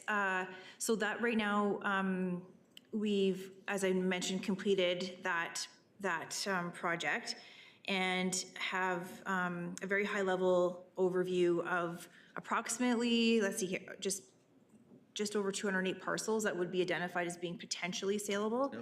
But again, with what's noted in this policy, each parcel is unique in its own way and would require that extra step of analysis and, to Councillor Skaken's point, that reflection of fair market value. So right now, we're not proceeding with openly marketing city-owned land because we have extra steps of information to collect before we do so. Sorry, I guess I should have been clearer.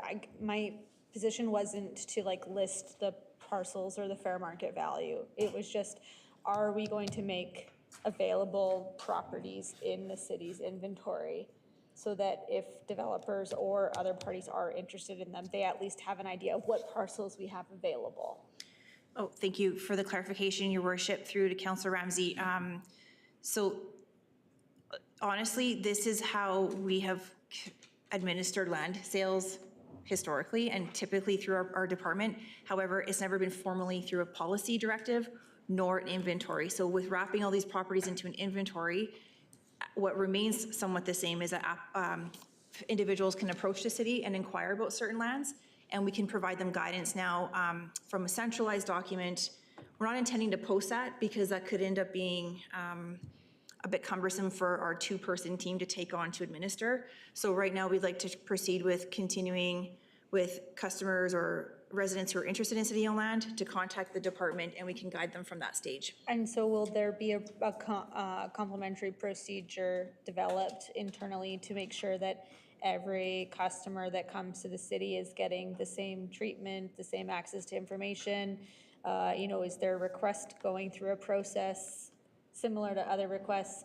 I just, you know, if it's an email versus someone going into the second floor versus someone sending a fax, like they should all be treated equally in the same way, in the same time period, et cetera. I just, is there going to be a procedure that's developed in companion to the policy to help direct that?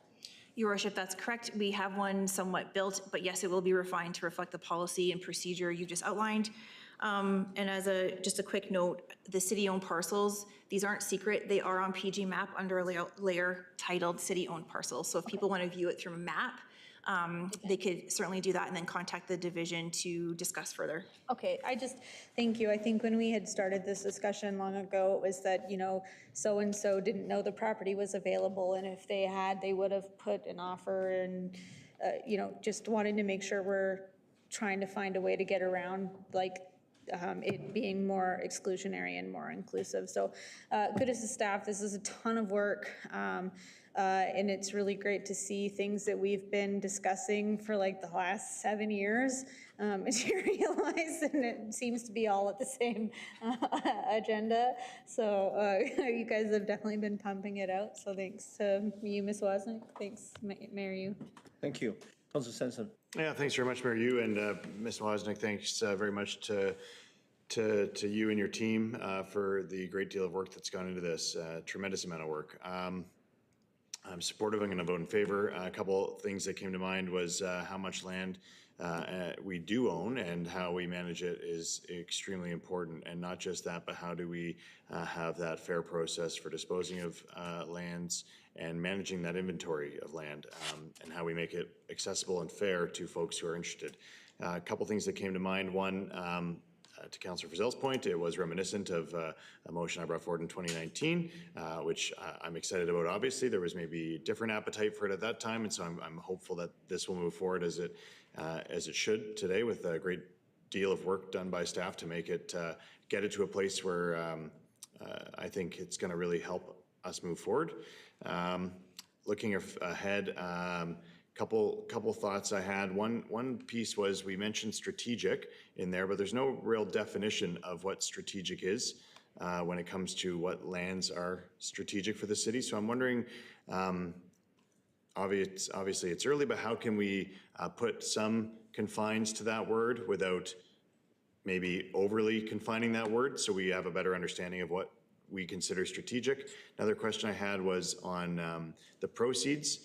We don't really specify where or how we'll utilize those proceeds. So I guess my question would be, is that on a case-by-case basis that we identify those uses? So maybe just some clarity on that. And then the last piece would be on economic development.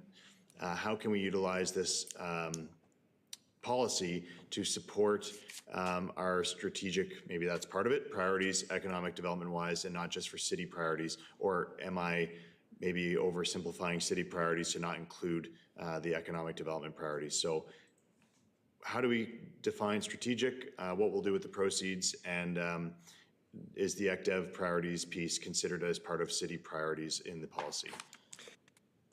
Through to Mr. Babich to start. Thank you, Your Worship. For the first question about the definition of strategic, I think that's a fluid definition, and it really refers back to council's strategic priorities through council's strategic plan, which change from time to time depending on the needs of the community and the circumstances. So what may be a strategic acquisition today may not be a strategic acquisition in 5 or 10 years from now, and vice versa. Great. So thanks, I accept that. So that is why I think the definition or the words are used so broadly. With respect to the proceeds of the sale, if the question was where does the money go, perhaps Mr. Dalio can help in terms of what the requirements are for where our proceeds for land sales are required to land. Community charter demands that municipalities put it to the creditor reserve fund for either capital or future land purchases. If there's debt associated with the land still outstanding, you have to pay that first, but otherwise it goes straight to a reserve. And thanks for that. And there is some discretion in how council uses it from that reserve, though. Is that correct? You can use it for capital purposes. So the idea is that no council would plunder their assets to fund operations. They would have to keep it for the future capital of the city. But then the discretion on how to use it from there is any capital purpose. Yes, yeah. Great, thanks. And then last is that it speaks to city priorities. Does that, is that inclusive of our economic priorities, or is that exclusive to our city operational priorities? Thank you, Your Worship. I think it encompasses all of that because land acquisition could be strategic for internal purposes, for holding purposes, or to facilitate further development. Great, thanks very much. Appreciate the further information, Ms. Wozniak. Sorry, Your Worship, can I just build off of Mr. Bouch's last comment? Just as an example, riverfront property, riverfront trail systems, that type of thing, that's where strategically we would look to acquire certain lands, hold lands, or otherwise to ensure we can have that long-term outlook to build that asset for the community. Perfect. Yeah, thanks very much. And thanks again, Mayor Yu, through Mayor Yu. That was what I was looking for. I appreciate the clarity. Thanks. Thank you. Councilor Skaken. Well, briefly, Your Worship, just to Ms. Wozniak, and definitely I think administration needs a flexibility, and there's also might be an opportunity where the province might want to swap land with us. It could be a right-of-way issue and stuff like that. So I think administration has a lot of latitude to, which they should, to decide on what they bring to council, how they negotiate it. And yeah, the partners might be the province, and we can't forget that. So thank you. Appreciate the work. Thank you, Councilor Skaken. I see nobody in the queue now. All in favor? Oppose? Carried. Thank you. D6. Section 219, covenant application number RC000036, bylaw number 9580-2025. Ms. Wozniak, would you like to introduce the report?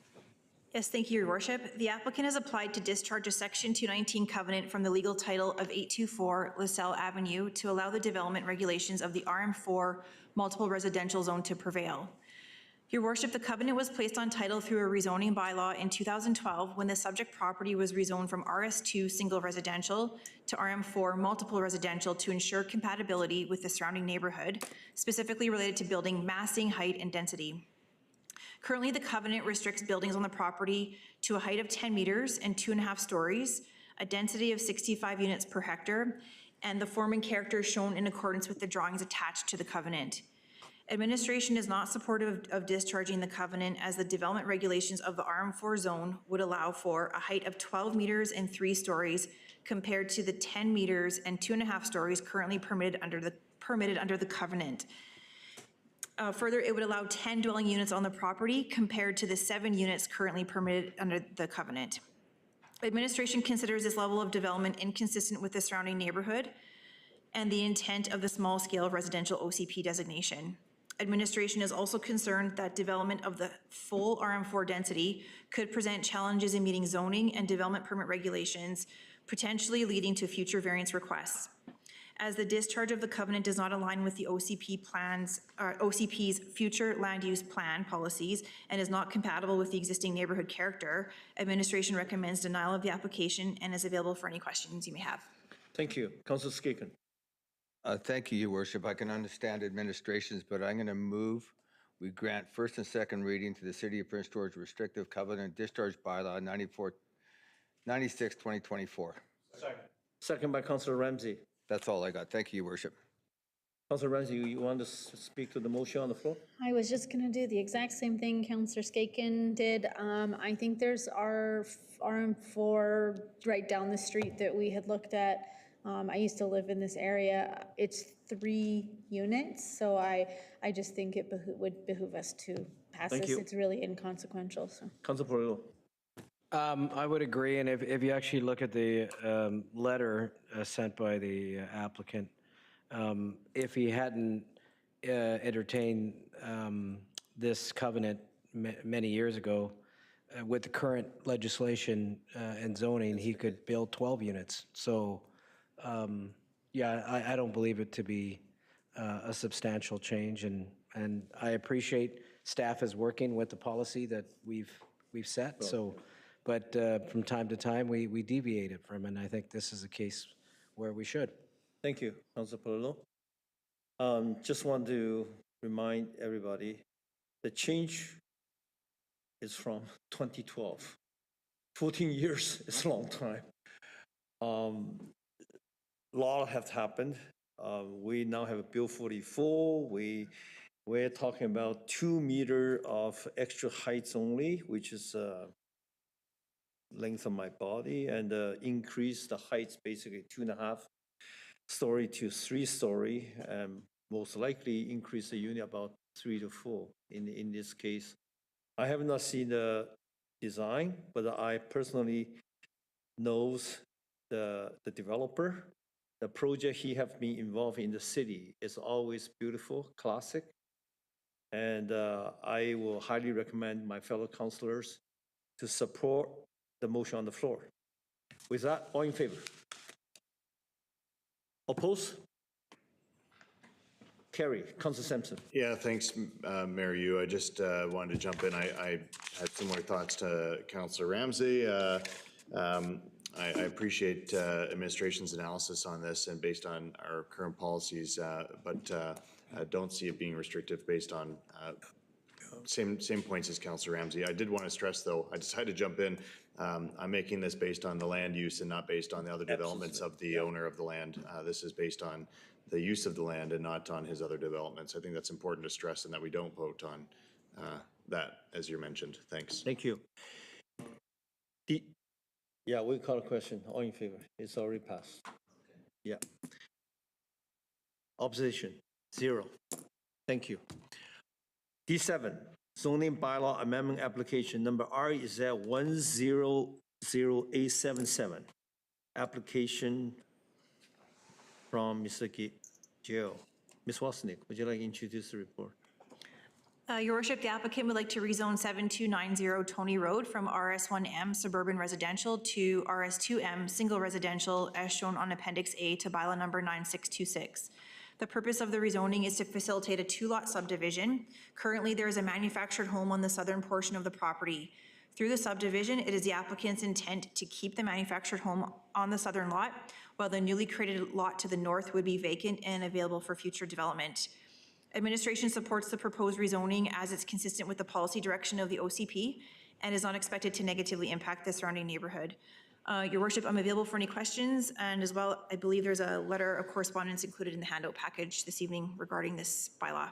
Thank you. Move the recommendation. Moved by Councilor Polillo, second by Councilor Scott. Discussion. Hearing none. All in favor? Opposed? Opposed online? Carried. DA, due to the fact that I know the owner of this property, and I also know the neighbor of the property, I would like to, with the council's permission, I would like to declare a non-pecuniary conflict of interest, so not involving this particular. Ms. Ramsey, would you like to chair this portion? Thank you.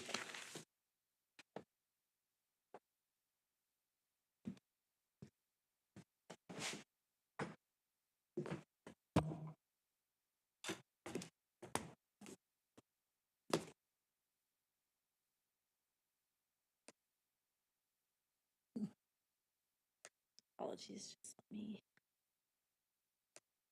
All right. We are on D8. We will go to Ms. Wasnick, please. Thank you, Acting Mayor. This application is for a 3-year temporary use permit to allow retail general and service personal uses at the subject property. The subject property is zoned M1 light industrial and is located along the perimeter of the Carter light industrial area. The applicant is seeking to expand potential tenancy opportunities to allow for greater utilization of the existing building. Administration supports the application as the proposed uses are consistent with the policy direction of the OCP's neighborhood centers and corridors and growth priority area designations. Further, the proposed uses are compatible with surrounding commercial and light industrial uses and are not anticipated to create negative land use impacts. I'm happy to answer any questions you have. Thanks, Ms. Wasnick. I have Councillor Skaken followed by Councillor Bennett. Just briefly, Your Worship, been here since 2:30. I'm a little tired and I don't see it. We identified the number of the companies, 2 of them, but we had a year or 2 ago where administration was going to identify the principals in those companies when we dealt with rezonings? So Councillor, unless it's in there, it's Your Worship. under property title, close to the bottom. It's Okay, I'm just, yeah. Harkern, Hundal, and Sarah sorry. Jot Cooler. Sorry if I'm saying the names Yeah, I wrong. appreciate that. Yeah, I missed it, so thank you. Anything else, Councillor Skaken? No, that's it, yeah, Councillor Bennett. yeah. I'll move the recommendation to get it on the floor. Moved by Councillor Bennett, seconded by Councillor Frizzell. Thank you. And just to speak to it very quickly, again, looking at the businesses that I think have been in there and where this property is located, I think the temporary use permit makes a lot of sense, and I don't think will interrupt or disrupt anything. If anything, it might bring. I guess the only downfall is this could, potentially drive people, even more people or businesses out of the downtown core. But hopefully this will just create more businesses along a prime transit route. So thank you. Thanks, Councillor Bennett. Are you still in the queue, Councillor? No, Oh, sorry. sorry, okay. I don't have anyone else in the queue, so I'll call the question. All in favor of the use permit? Opposed? That's carried unanimously. Thank you. Mr. Babich is retrieving Mary.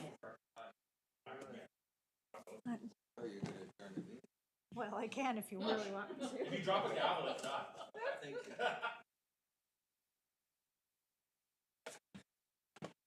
Okay. With the DA out of the way, we are dealing with D9, social procurement options. Mr. Delio, would you like to? Thank you, Your Worship. Last year, Council tasked us with coming up with some social procurement options that might complement our regular procurement criteria without unduly tipping the scale. So administration has brought back some options for Council's consideration. Just to give everyone a reminder, below trade agreement thresholds, we have the flexibility to do whatever we would like as far as who we give our work to. We can set our own policy and bylaw, and we do. But if it's over these thresholds, then there's a formal procurement process. And so this is about how you would work social criteria into those formal procedures.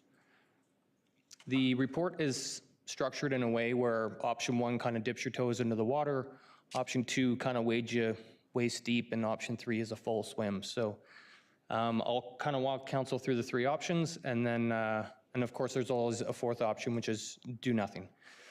So option 1 is when we already have RFPs, or what's called a request for proposal, there's already existing criteria where people are scored on, and that might include things like company experience or the team's quality that they're putting forth, the methodology with how they'll approach the work, and of course price is always a factor. So option 1 would be recommending that if we were going to take option 1, that 5% of the total scoring would go to social criteria. I've provided a bulleted list in the report. You can see it on the screen right now. I'll let you all have a quick minute to give that a look over. This option is, again, the way to dip your toes sort of into the water. There wouldn't be a ton of direct costs to it.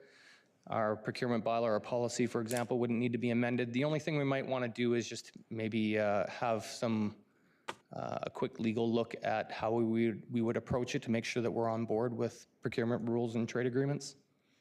As the report says, this does kind of work in the gray area of trade agreements. You don't want to do anything that provides barriers to potential proponents, and social criteria could be looked at that way.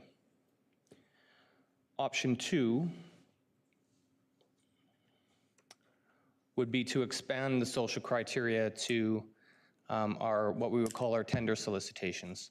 So these are typically just, you know exactly what you want, best price wins. This would be converting most of our tenders to a full RFP process involving social criteria. It actually would be a really big shift in how we approach our procurement. You would have entire scoring teams in place on tenders where you wouldn't normally have that. So there's an estimate in the report about the impact of how much it would take in staff time per competition to do that. It would also take a lot of time to implement. There'd be training, there'd be new templates. We would have to definitely work with local construction associations. This would be a massive change for them.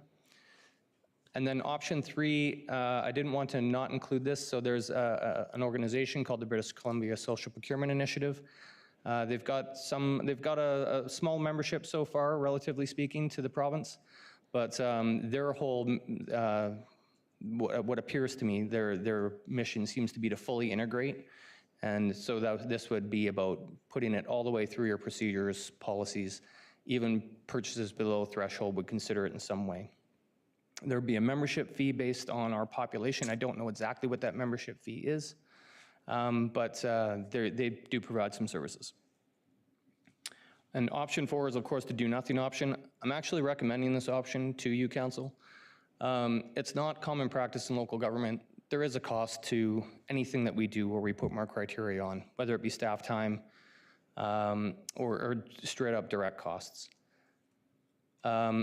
It's still unclear to me that there's financial benefits to it. I do see the costs for sure, but I'm struggling to see the financial benefits, and this isn't, it's not common practice in local government. We're not seeing a lot of municipalities do this yet, if at all. So I'll leave it there, see if I can answer some questions for everybody. Thank you. Councilor Sampson, go ahead. Yeah, thanks very much, Mayor Yu, and thanks, Mr. Dalio, for your work and your team's work on this report. Really appreciate all that's gone into it. I think looking over the 4 options, number 1 appeals to me the most. I think it's relatively measured. I think it does preserve a fair, open, competitive procurement process while still giving that nod for local community benefit from proponents that are bidding. And I think it's important. The reason this first came up was, I think it was February 2025, and this started around the conversations of tariffs and prioritizing local and building our local resilience and economy. And I think it's important that we don't give tip the scales unduly, but I think if we can give a nod to that local benefit, things that bidders are going to put into prioritizing Prince George, the workforce, I think that's important. So with that, I did just send a motion to Ms. Kellett, wondering if she can, there we go. So I'm going to move the motion on the screen. I can read it out if everyone would prefer. I'll read it for those folks online. That Council directs administration to implement option 1 as outlined in the report titled Social Procurement Options, and that in developing the evaluation criteria, staff be guided by measurable community benefits, including workforce development, local economic resilience, community investment, support for local supply chains, Indigenous partnerships, environmental stewardship, accessibility, and other tangible benefits to Prince George while ensuring compliance with applicable trade agreements and maintaining fair, open, and competitive procurement processes. So moved. Second by Councilor Polillo. I would like to have a little bit clarification. Yeah. Councilor Sampson, is this intent of this motion? Are you proposing using 2 envelope system or just a simple? No, exactly as prescribed in option 1. There will be a 5% scale. 5% scale. Yep, only. just as in the report. Yeah. That including take the local economy into basically local, but that's not violating that anything over the $75,000 we, for service, so we have to open really to everybody. Yep. 200,000 construction, we have to open to everybody. Okay, and so there's not a 2 envelope selection process, but just adopting 5% social purchasing. Correct. Thank you. Councilor Ramsey. Motion.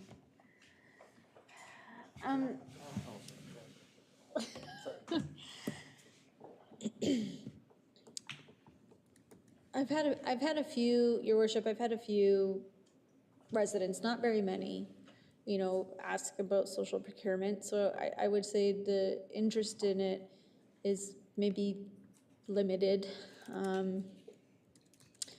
I know of other municipalities across the province that are practicing this initiative, that are members of the social procurement group. The piece that I'm struggling with on it personally, and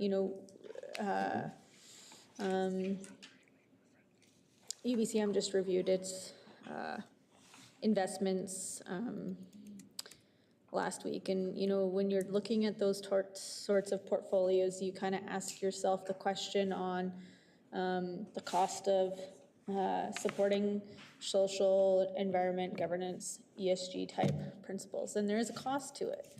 And you have to really determine whether or not that's a cost that you're willing to bear. And I think administration has rightfully identified that, you know, option one does come with a 5% premium in order to support, you know, social procurement initiatives. And the piece I'm struggling with is that there's so many rising cost pressures right now. And yes, this is a very worthy and important initiative. I'm just struggling with the right now aspect of it, and whether or not I'm willing to just bite the bullet on seeing those costs increase or potential costs increase to projects. And so my personal ideology is to support this type of activity. Absolutely. In my personal life, I would make that decision. The challenge is that this isn't my money. This is community money. This is taxpayer money. And what I'm hearing from taxpayers is that things are already too expensive. And so it's a tough one, having to choose this. I was more, I think, closer to leaning towards option 4 myself for right now, and maybe hoping this is something that we could revisit down the line. I just don't know that residents are prepared to take this on right now. Realistically, we've lost the Northern Homeowner Grant. We're advocating for that. There's other pieces that make things a little bit more costly for our residents, and adding a 5% premium onto some capital projects, I think, is just going to be a bit too much. So in my personal life, I can make those decisions, and I will. But here, I think right now, I haven't gotten the public actively asking me for this.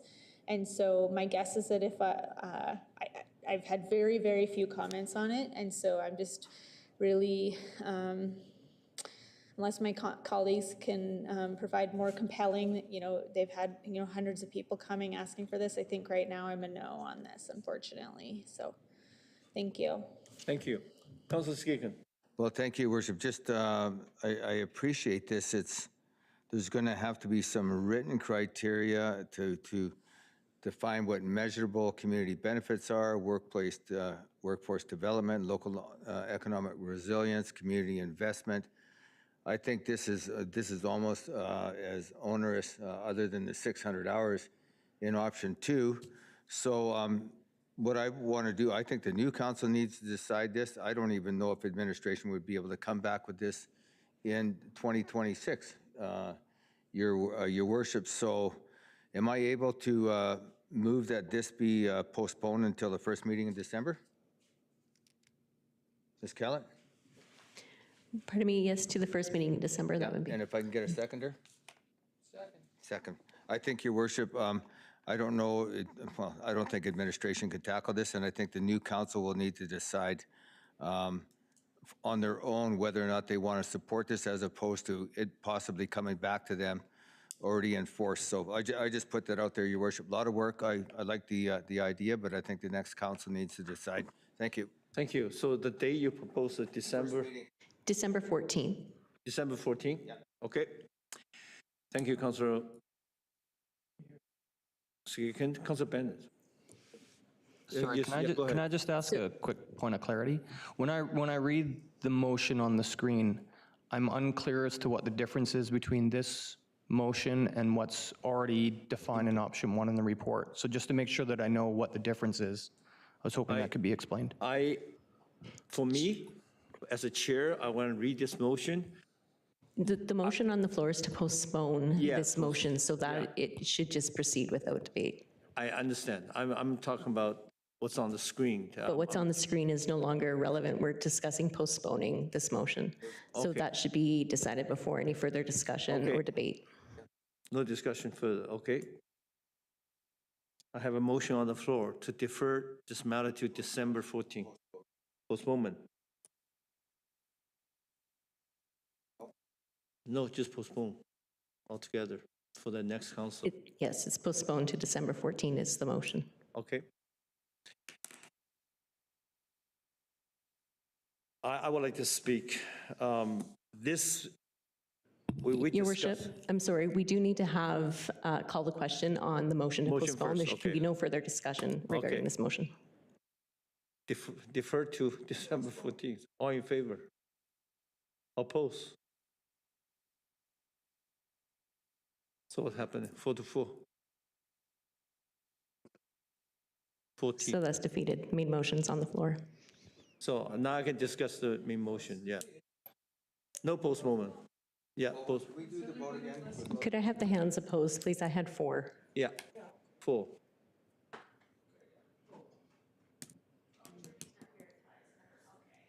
Yeah, I wonder, I have been asked by some local supplier, they basically, sometimes, when people lost the bid or not, they will, say, they pay taxes here, they work here. They would very much like to see, the local economic resilience, as put it here in this motion, be considered. And I think that 5% to me, foremost, it is keep the job, keep the supply, keep it as much economic activity local as possible. This is how I view this option 1. And I'm prepared to support it. It's because the sentence, the local economic resiliency, is not in the option 1 in the other writing that we propose there.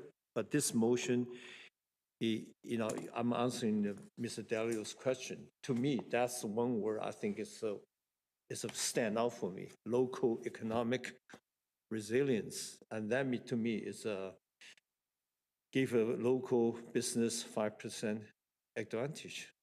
That's how I see it. Unless I'm misreading your motion here. Go ahead. Yeah, thanks, Mayor Yu. Thanks, Mr. Dalio. Simply, my intent is I felt the report speaks more towards the examples of the criteria, and my intent is to speak more to the outcomes I'd like to see when staff are building out the program. So it's just intended to give more direction on exactly the intent behind it and not just supporting a general criteria that could be. That's the intent. Okay. I was in the queue, however, Mayor Yu, if I can speak further. Yes. I just wanted to speak. I appreciate Councillor Ramsey's comments. I frantically reviewed the report again, and I don't see anywhere where the report indicates that this will have a 5% premium. It's a 5% scoring proponent piece, and so I think it just may be a misread. Option 1's intended to have low to no additional cost implications, and nowhere does the report, and from my research, albeit limited, do I see this having negative impacts on our cost of projects. And so this is not intended to outweigh the other factors that we go through our RFP process on. It's supposed to enhance and give some opportunity to local bidders. Thanks.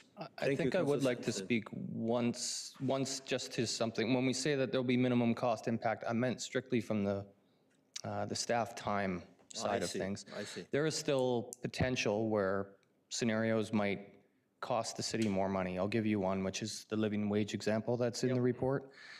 Let's say there's a smaller construction firm out of a smaller city that has a lower living wage in their city than a living wage in our city. They would have to pay their workers more to bid in our town. That would result in a potential low-cost bidder not applying to your procurement. And when you limit the number of potential bidders on a project, the likely outcome is you will pay a higher price. Of course. So these are the kinds of things that I want council to consider and why I'm recommending not to do it. Of course, council can choose, and if the intent of the written option is to sort of give more direct criteria, then I understand the motion that's in front of me.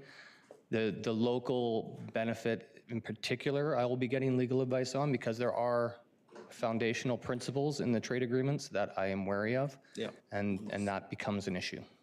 Yeah, over the Potentially. certain amount of the dollar, we have no options. The way I interpret, Councilor Sampson, it's in a lot of RFPs, we call for two envelope system. Basically, the evaluation of the social procurement is reading the first envelope. There's no dollar value involved. It's just scoring, right? Do you qualify? Can you do this job? And then, sometimes we give slightly score, based on the 5% differential, based on all the criteria set here. And then we open up the second envelope, which is the money and the scheduling, all the hardcore RFP stuff. And then sometimes some of the firm, because the 5% end up winning the contract. This is how I interpret this. But if that's not the case, then really this option one and the current system makes not that much difference, other than the cost of the work, to analyze the social procurement point of view. Yeah, complicated matter.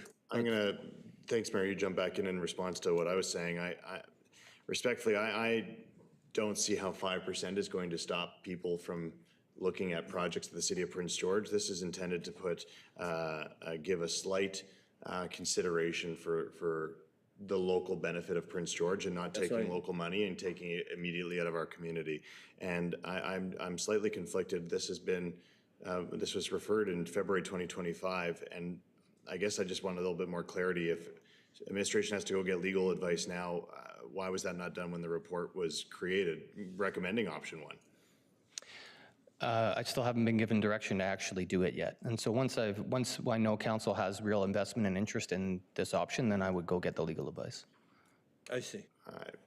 I guess I would have assumed that would have been done as part of the long process to get this report back and have options that we are, that give us a chance to move forward with it. But I'm not concerned about the risk based on what I've researched, and I think this is a relatively low advantage for local opportunities, so I'm going to support. Thank you, Councilor Sampson. Councilor Frizzell. Thank you, Mayor Yu, and through to Mr. Dalio. I see this as an opportunity for staff to have some discretion to reject some low-cost bids that might come from very bad actors. Last week, on Tuesday, Mayor Yu and Councillor Scott and Councillor Palillo, Councillor Claassen and I joined a group talking about human trafficking in the city. We talked about companies that engage in that have revenues that come from that, and we looked at other organizations that specifically look at ways to prevent human trafficking in their organizations. Having these indicators, would you see this as a way of making sure that we don't spend public money in a way that's benefiting people who are connected in any way to crimes, to trafficking? Does this add to the discretion that staff will have, where if you have equal bids, you can reject someone who simply doesn't fit those social criteria that are laid out? With RFPs, once you post the criteria that you're going to score your procurement on, you are bound by those criteria you laid out. So I'm not sure if we have anything that directly speaks to human trafficking and says that if you are part of it, we don't include you. I honestly would have to give that some thought. I hadn't tried to connect those dots yet. Do you have any help for me, Mr. Babich? Your Worship, that's obviously an illegal activity, so any illegal activity could be carved out of the RFP as a precondition or a way to terminate the contract, Your Worship, after that's discovered. Okay, thanks. We, as being part of the Human Trafficking Prevention Network, and the only municipality that's a part of it, we have connected up with MNP, and they work that into contracts and into procurement. So as this moves forward, and I'll be supporting option one, perhaps we could look into that and see best practices. Thank you. Thank you. Option one, as stated in the motion here. Okay. I see no more question. I'm going to call the motion on the floor that the council directs the administration to implement option 1 as outlined in the report titled Social Procurement Options, and that in developing the evaluation criteria, staff be guided by measurable community benefit, including workforce development, local economy resilience, community investments, support for local supply chains, indigenous partnerships, environmental stewardship, accessibility, and other tangible benefit to Prince George while ensuring compliances with applicable trade agreements and maintain fair, open, and competitive procurement process. All in favor? Opposed? Carried. Opposed? I just demonstrate I can read English. Thank you. Register one opposition, please. Thank you. Could I get that name, please? I missed that. Oppose. Thank you. Thank you. Bylaw final reading and adoption, E1. D10, please, Your Worship. E10, committee as a whole decision. Yeah. Move approval. Sorry, Your Worship, we do actually have an amendment to D10. If I could have one moment here. I'm just going to bring it on the screen. It was brought to my attention that there was a mistake made in the capturing of Resolution 3. So I've made that amendment on screen. I've crossed out what was presented on the agenda and what was actually supposed to be captured is highlighted. Okay.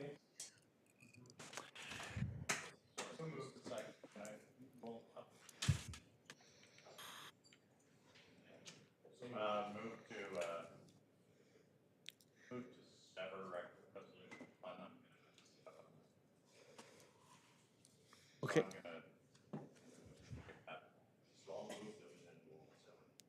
Okay. We'll separate first because there's a Councilor Fazil would like to declare conflict on resolution 1. Okay, we sever the two, and do I need a mover seconder for resolution 1? You first, yeah. Sorry, I'll declare a non-pecuniary perceived conflict of interest because Yeah. I have a family member who's working for Exploration Place. Thank you. I would like to need a mover seconder for resolution number 1 first. Moved by Councilor Bennett, second by Councilor Scott. All in favor? Oppose? Carried. Yeah, yeah. I need moved by Councilor Sampson, second by Councilor Polillo of resolution number 2. All in favor? Oppose? Carried.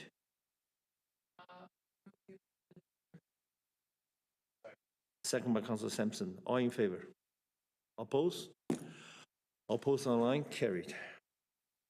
E1, City of Prince George's smoke and vape free places bylaw.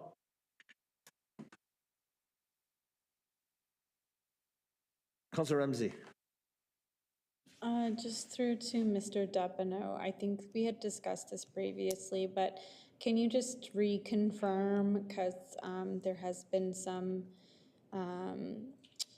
emails, I believe from Northern Health to City Council, so just looking for confirmation that this is non-tobacco type products. I think there was concern regarding secondhand smoke, but we had when this came before council previously clarified that this is non-tobacco products. There's no secondhand smoke. So just looking for clarity there.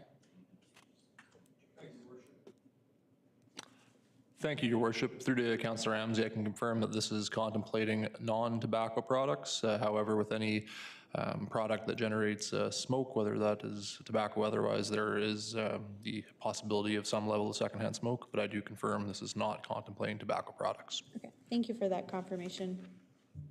Thank you. Has it been moved? I'll move it. Moved by Councilor Polillo. Second by Councilor Fazil. Recommendation that council grant final reading of E1. All in favor? Oppose? Pass. 2 opposition. Recorded. Thank you.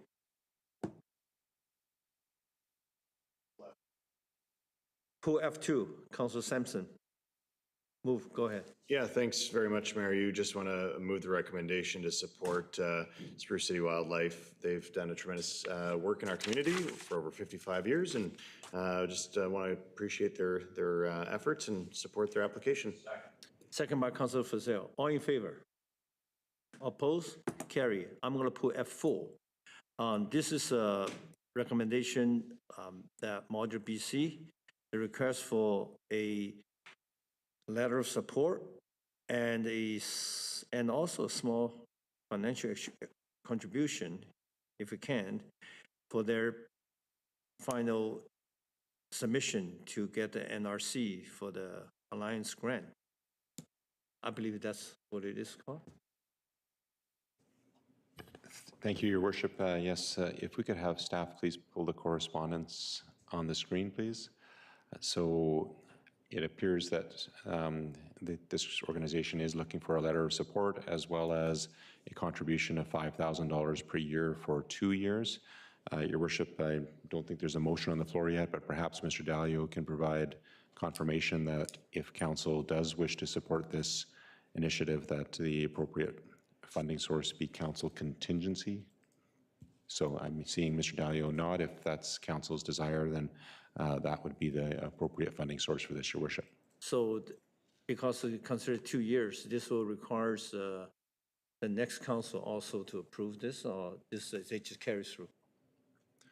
Your Worship, I believe that would be in council's discretion. I think this correspondence is asking for confirmation of the 2 years now. Mr. Dalio, I'm assuming there's no issue with council if they so chose to dedicate $10,000 now and provide $5,000 1 year and $5,000 the next year? Yeah, that shouldn't be a problem. Thank you. Just reporting that the effort that Modular BC have done as a result in the basically 700,000 equipment for UMBC for testing the panel, rapid panel assembly wall system, as well as $300,000 for research. So if we, I move it. I need a seconder. Second by Councilor Scott. All in favor? Oppose? Carried. F5, Councilor Sampson. Yeah, thanks very much, Mayor. You just wanted to acknowledge the correspondence we received regarding the Vitrio Minerals project. This is a significant milestone for their project, having completed the environmental assessment process. There are obviously still key approvals for this project, federal and provincial permits, but this is going to be a 20-year silica sand mining operation in our region. It's going to provide massive economic benefit to our region, to Prince George.